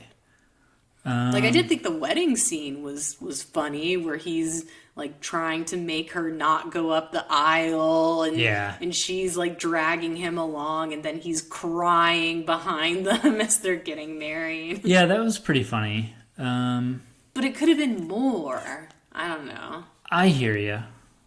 I definitely hear you. All right. Shall we, before we get into our pitches, announce who we want to kill? Who we want to kill from this movie? I mean, from a moralistic standpoint, I definitely want to kill that lawyer. Mm-hmm. He was such a scumbag. He really was, but from a character standpoint, he's so much fun. But he is fun to watch. So I'm gonna go with the lawyer, but I'm glad that it would have been interesting to see that 3-hour cut. Yeah, man. I really again, because I guess so much went away. Henry kills him and the chauffeur, which they kind of have a comeuppance angle where it's like he's justified in killing them.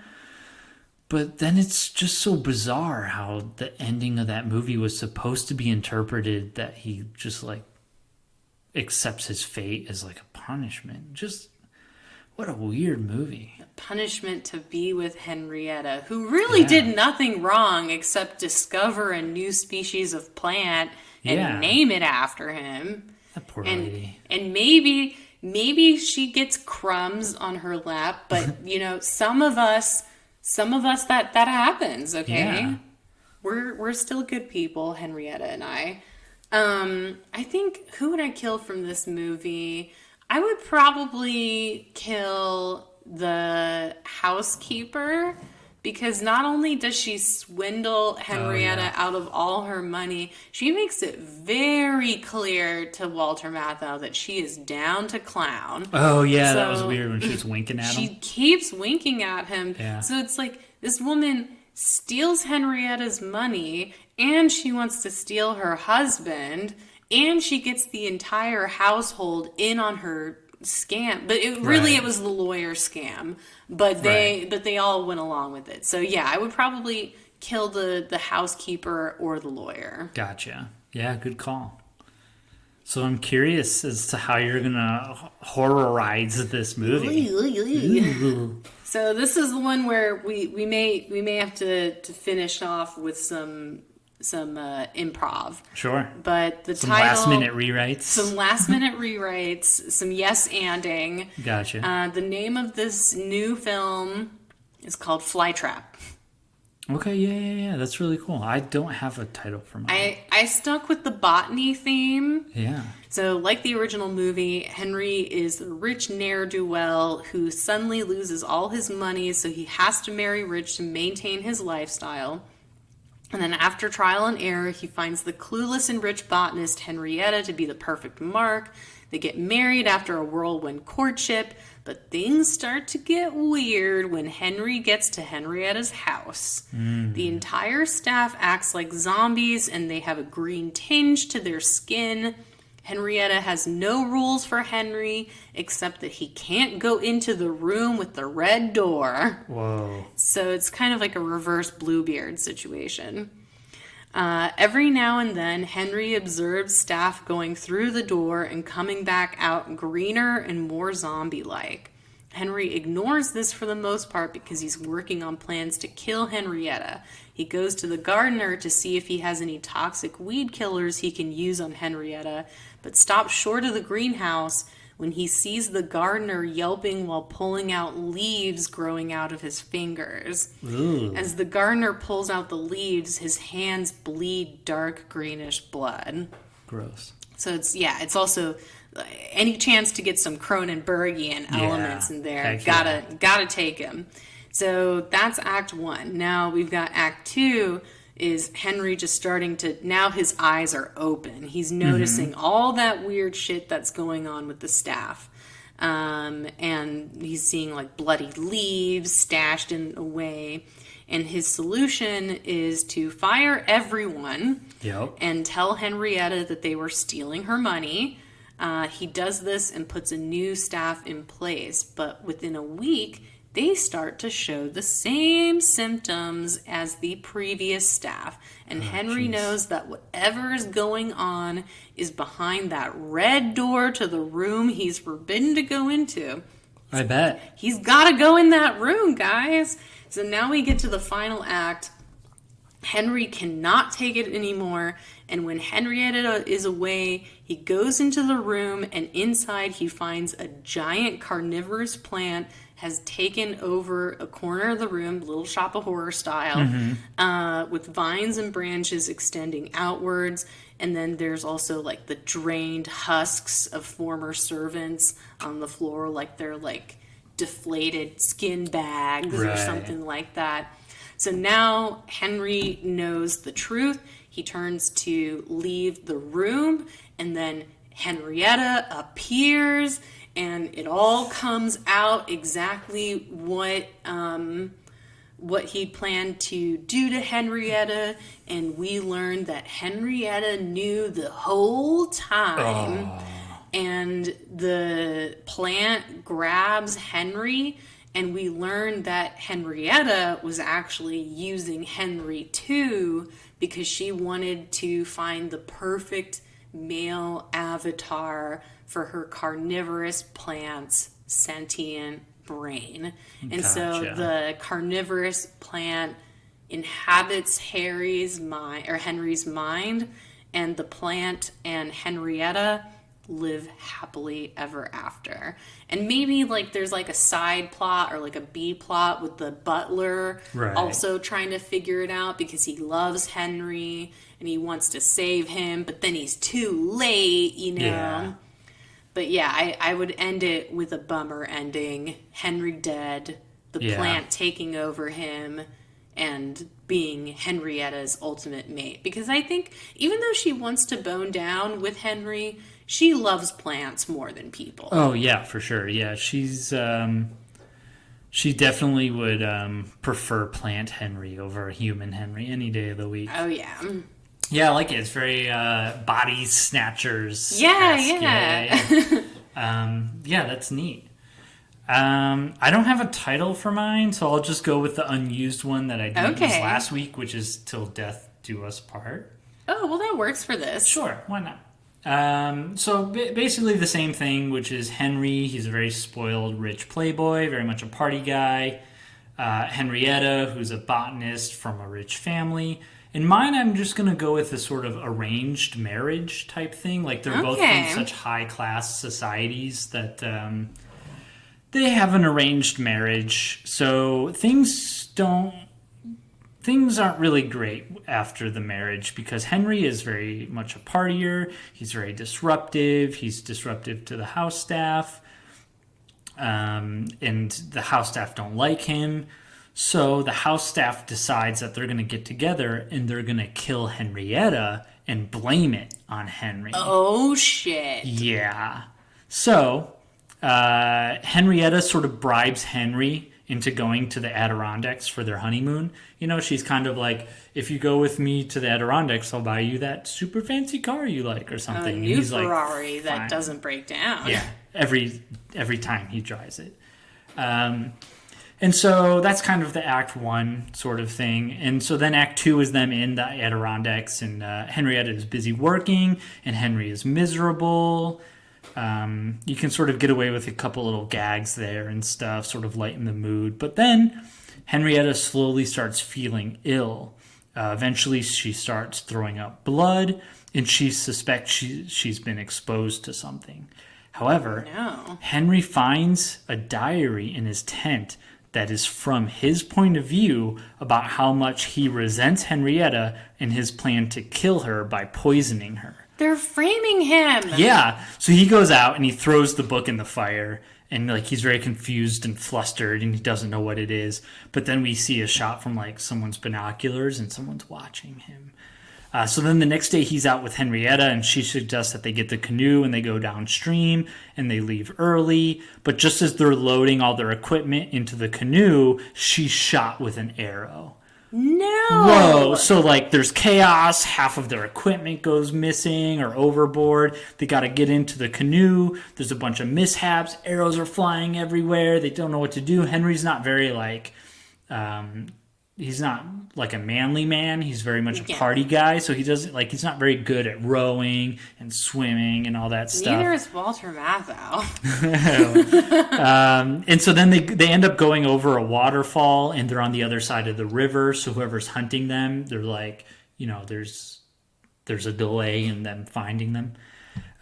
So now Henry must take care of Henrietta, who's sort of like immobilized. Oh my God. And stuff like that. So she has to guide him how to survive the woods while everything is going wrong, right? So it's very much a survival horror story from this point out. There's building shelter, there's making fire, there's foraging for food, there's fighting off wolves / a bear, and there's traversing terrain. I figure at one point maybe there's like a little bear cub and he's about to kill it or something for food. No. But then he decides not to, and then like a mama bear comes over and it's like, whoa, and it's very scary, intense, but the mama bear Nature leaves. is teaching some lessons. Yeah.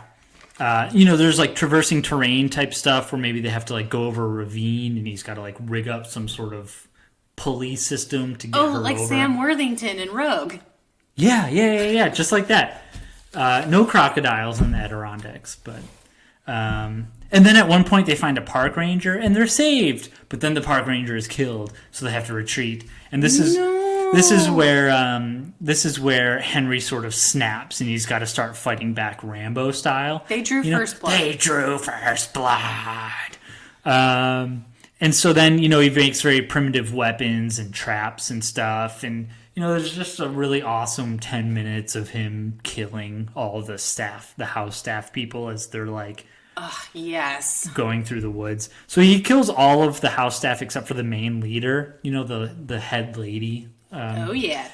And so then they're about to fight, and he's about to be defeated, and she's about to kill Henrietta, who's laying there immobilized. But then the mama bear from before comes and kills the lady. Oh, hell yeah. Right? Payback. Yeah, so it's like, that's why you don't kill baby bears, because then mama bear might save you later.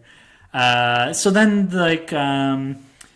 Henrietta is feeling just good enough to kind of like stand on her feet with some help. So Henry sort of takes Henrietta to the road, and then they flag down a truck driver, and the truck driver is like, not like an 18-wheeler, but a smaller right pickup truck type truck. And the truck driver's like, get in the back, and like, all right. It's like, I'll take you to town. And then as they drive away, the truck driver says into his radio something like, I got 2 more headed your way. Oh, They thought they were out of it. And they get pulled right back in. Yeah. I like that. I like that in both of our versions. Well, actually, no. In my version, Henry is still a bad guy. In your version, he has redemption capabilities. Right. We could see him changing as a character, learning how to be more protective. Yeah. It's nice. Yeah, I wanted to throw a twist on the spousal killing. Mm-hmm. Because, I thought that was really interesting that movie, A New Leaf, went in that direction. Oh, yeah. It's like, he's got to kill her. He's got to kill her. It's the only way. Yeah. So, I guess Love Bites. Love Bites. Love Bites. What do you got for this week? Ooh, okay. I'll mention 2, but one is super quick. Okay. One is I watched a movie called Malice. Have you ever seen Malice? No. Okay, so this is a movie written by Aaron Sorkin and Scott Frank. If you don't know who Scott Frank is, he wrote the screenplay to Out of Sight. Oh. Which is An amazing movie. And it has a good romance plot, right? Yeah, it's an amazing movie. He wrote a bunch of other stuff, but he also did this movie called A Walk Among Tombstones that he wrote and directed with Liam Neeson, which is really, really, really good. I mean, that title plus Liam Neeson definitely It's like a sounds hard-boiled promising. neo-noir kind of thriller about serial killers and this cop who has to. It's just You're really speaking good. a bunch of buzzwords. And it's that got are Dan my... Stevens. Oh, really? Yeah, He's yeah, so yeah. cute. Yeah. Well, he's kind of a. Is he kind of a pretty- shady character? He's a in this shady one. character Yeah, in this yeah. one. He also has some Keither Sutherland qualities where it's like, is I'd he say Dan creepy? Stevens would Is he probably be my creepy? pick for. Oh yeah, Dan for- Stevens would be a great for a new Henry. leaf. Yeah, Yeah, he'd be that's awesome. a good one. Did you ever see The Guest?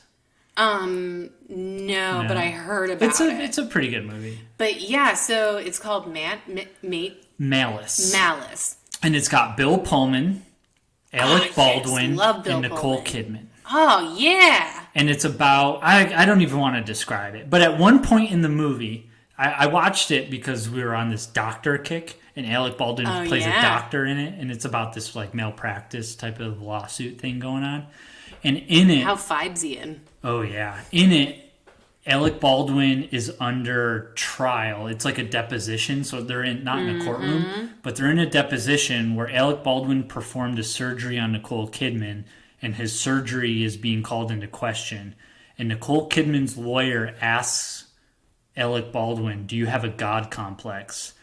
And Alec Baldwin goes on this 2-minute monologue about how he is God. During a deposition? It's so fucking badass. It's like you can tell Aaron Sorkin wrote that monologue. Like it is just the most Sorkin-y thing. And you got Alec Baldwin, who's like probably one of the best actors at playing a total asshole in the history of actors playing assholes. He really has cornered the asshole market. And so it's like, just imagine if Alec Baldwin from 30 Rock? Glengarry Glen Ross gave an Aaron Sorkin monologue. I can imagine it. It's so, just Google. Like, I can't really recommend the movie because the movie it's not that great. I enjoyed it, but that scene, just Google Malice God Complex. It's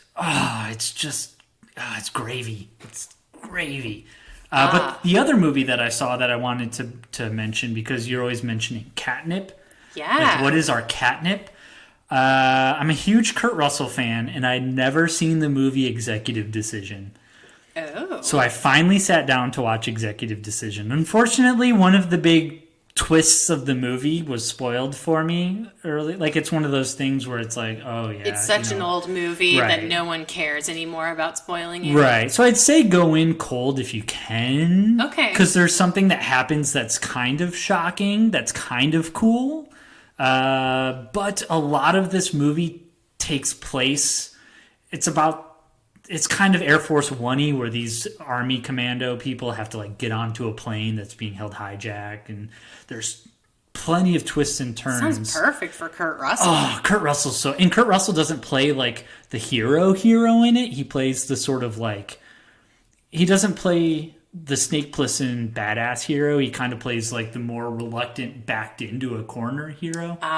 He plays like the nerdy. He's like a nerdy doctor He's nerdy in this? who gets trapped on the plane by accident. Which, how do you get trapped on a plane by accident? Wait, so he's a nerd that doesn't know he's actually Kurt Russell? Yes.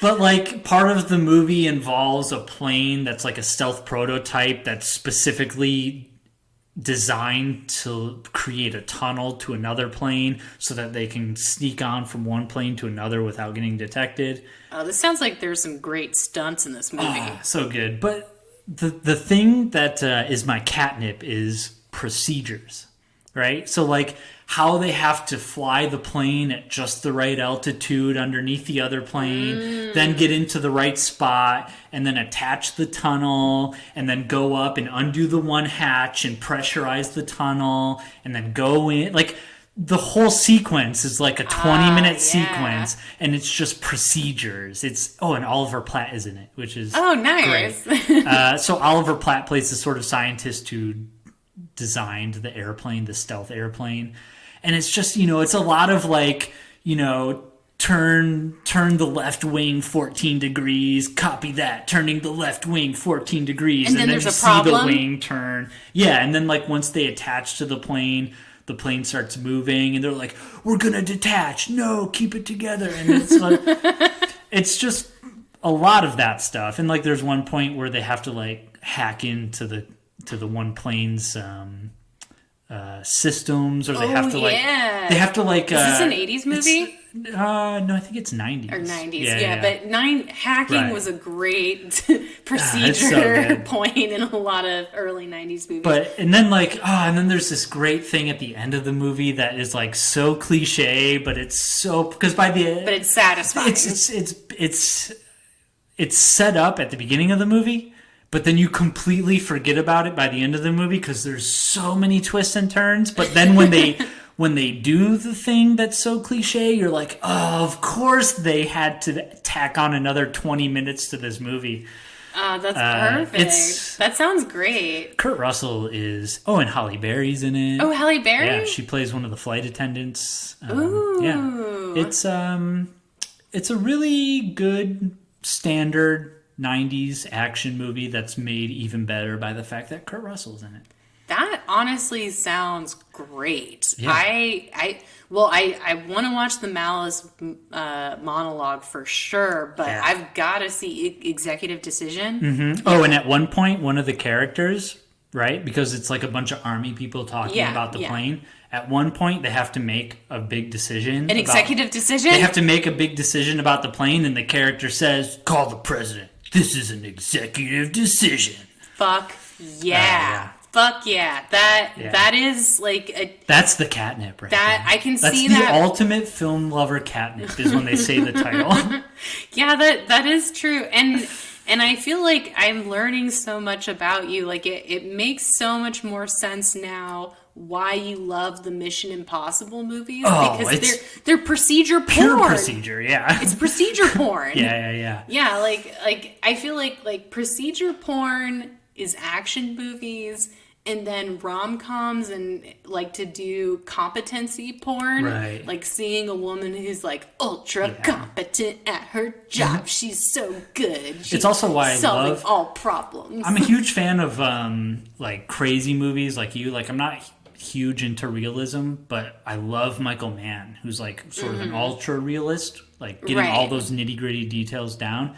But Michael Mann is another guy who's just like good procedures porn. Everywhere, man. I could watch Robert De Niro rob a bank in a Michael Mann movie every day of the week. Oh, well, I love a good heist, or like the watching of the heisting, like the procedures of a heist. You know what movie is really good for that is have you ever seen the movie The Asphalt Jungle?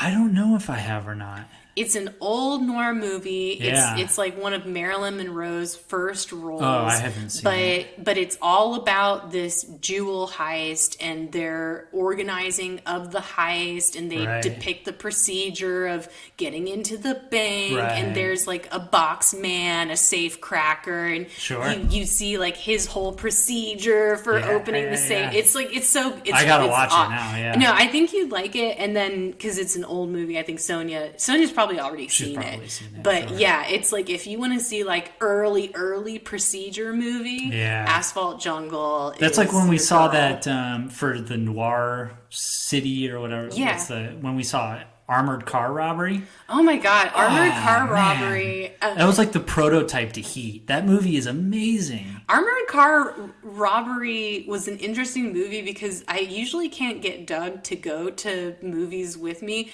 but I was like, Doug, this movie, it's like 70 minutes long. Yeah. It's not long at all. Like, just come see it with me. And he saw the movie and he's like, man, it's like nothing can stop this guy except a plane headed right for him. Like, he was going along Phibes style until he literally gets hit head on by a plane. he was invincible up to that point. Right. Yeah, it was a really good one. Yeah, heist movies are fun. Oof, yeah. Yeah.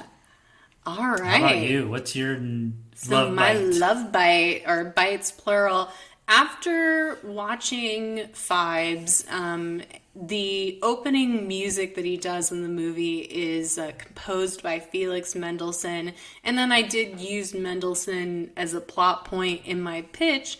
So, like Phibes, I am a lover of classical music, and I would like to recommend to our listeners that they check out the compositions of Felix Mendelssohn. Yeah. You've got your Beethovens and your Bach and your Brahms or whatever. Mendelssohn, romantic composer, really, like, some really great stuff. I would recommend listening to the Violin Concerto, Sure. like I mentioned.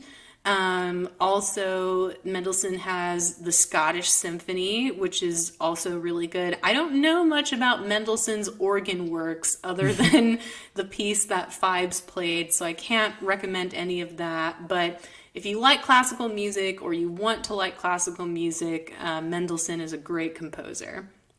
And then my other recommendation is actually a book or book series. Ew. You can listen to it on audio. Oh, okay, that's all right. They then. have narrators now who will perform the book for you while you do other tasks. So this series, the series is called the Consortium series. The first book is called Polaris Rising, and then the one that I just read is called Aurora Blazing. They are sci-fi romance novels. Whoa. So you get your romance and you get your sci-fi in one package. Like, did you watch Star Wars and wish that you cut out all the other crap except Han and Leia bickering and then like working against each other, against their enemies? If that's what you wish Star Wars was, then these books are perfect because the main characters are like women dealing in this sci-fi world. They are of like a prominent family in the universe. And in the first book, the female protagonist, she's on the run from mercenaries who are trying to get her back to her father, and she ends up in a prison cell with this badass named Locke, who's also being chased across the galaxy, and they form like an unlikely bond. And that's the first book. You don't have to read these books in order. You can just start from whichever one. You're a crazy person. This is not the first time you've recommended a book series on the podcast and recommended them out of order. Well, here's the thing. So you may not know this about romance novel series, but usually with the romance novel series where it's multiple couples, each book is a different couple. And so the way that they're marketed is they're part of a series. So if you're a reader of the series, you're motivated to read the next book in the series. Gotcha. But if you're a new reader, you can read any of the books just based on the couple description. Right. Like, oh, like this sounds more interesting to me. And they like in the books, like they'll fill in the shading. Like if couples from the previous series appear, like they'll mention them and be like, oh, this is so-and-so. And then when you're reading the book, you can be like, oh, I'm curious about their romance. I'm going to go read it. So you don't, like with romance series, you don't always have to read them in order.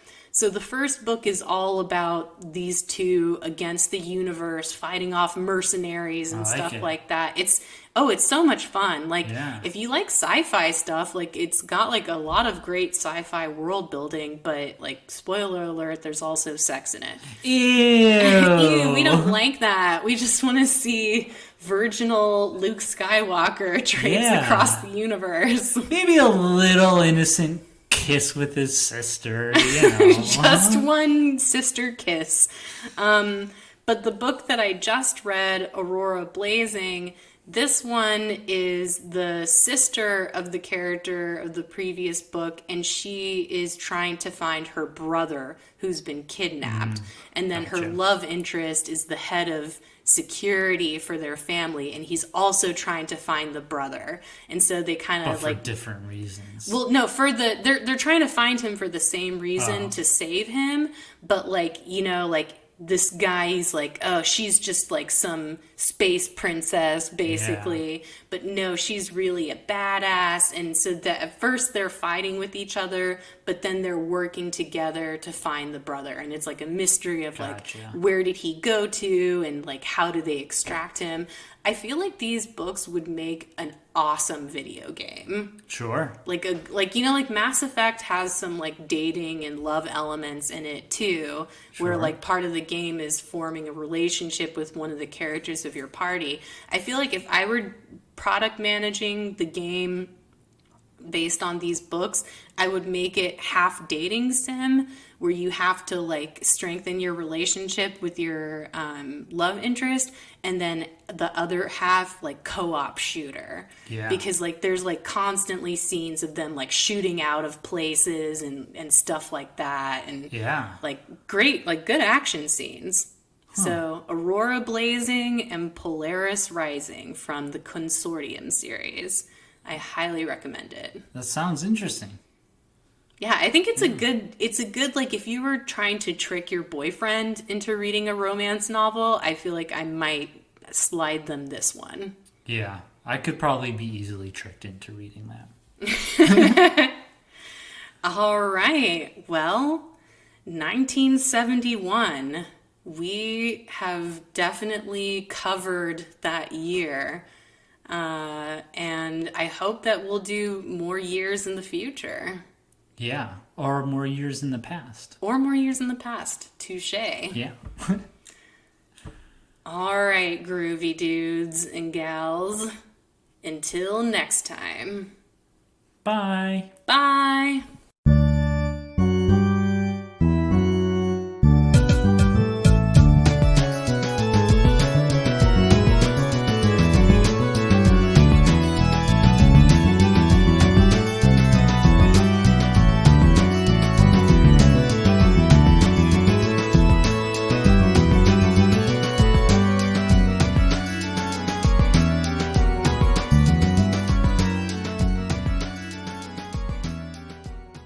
Necromancer is produced by Bret Dorman and Shira Moore. The theme song is Symphonia 3 by Kevin MacLeod on the album Oddities.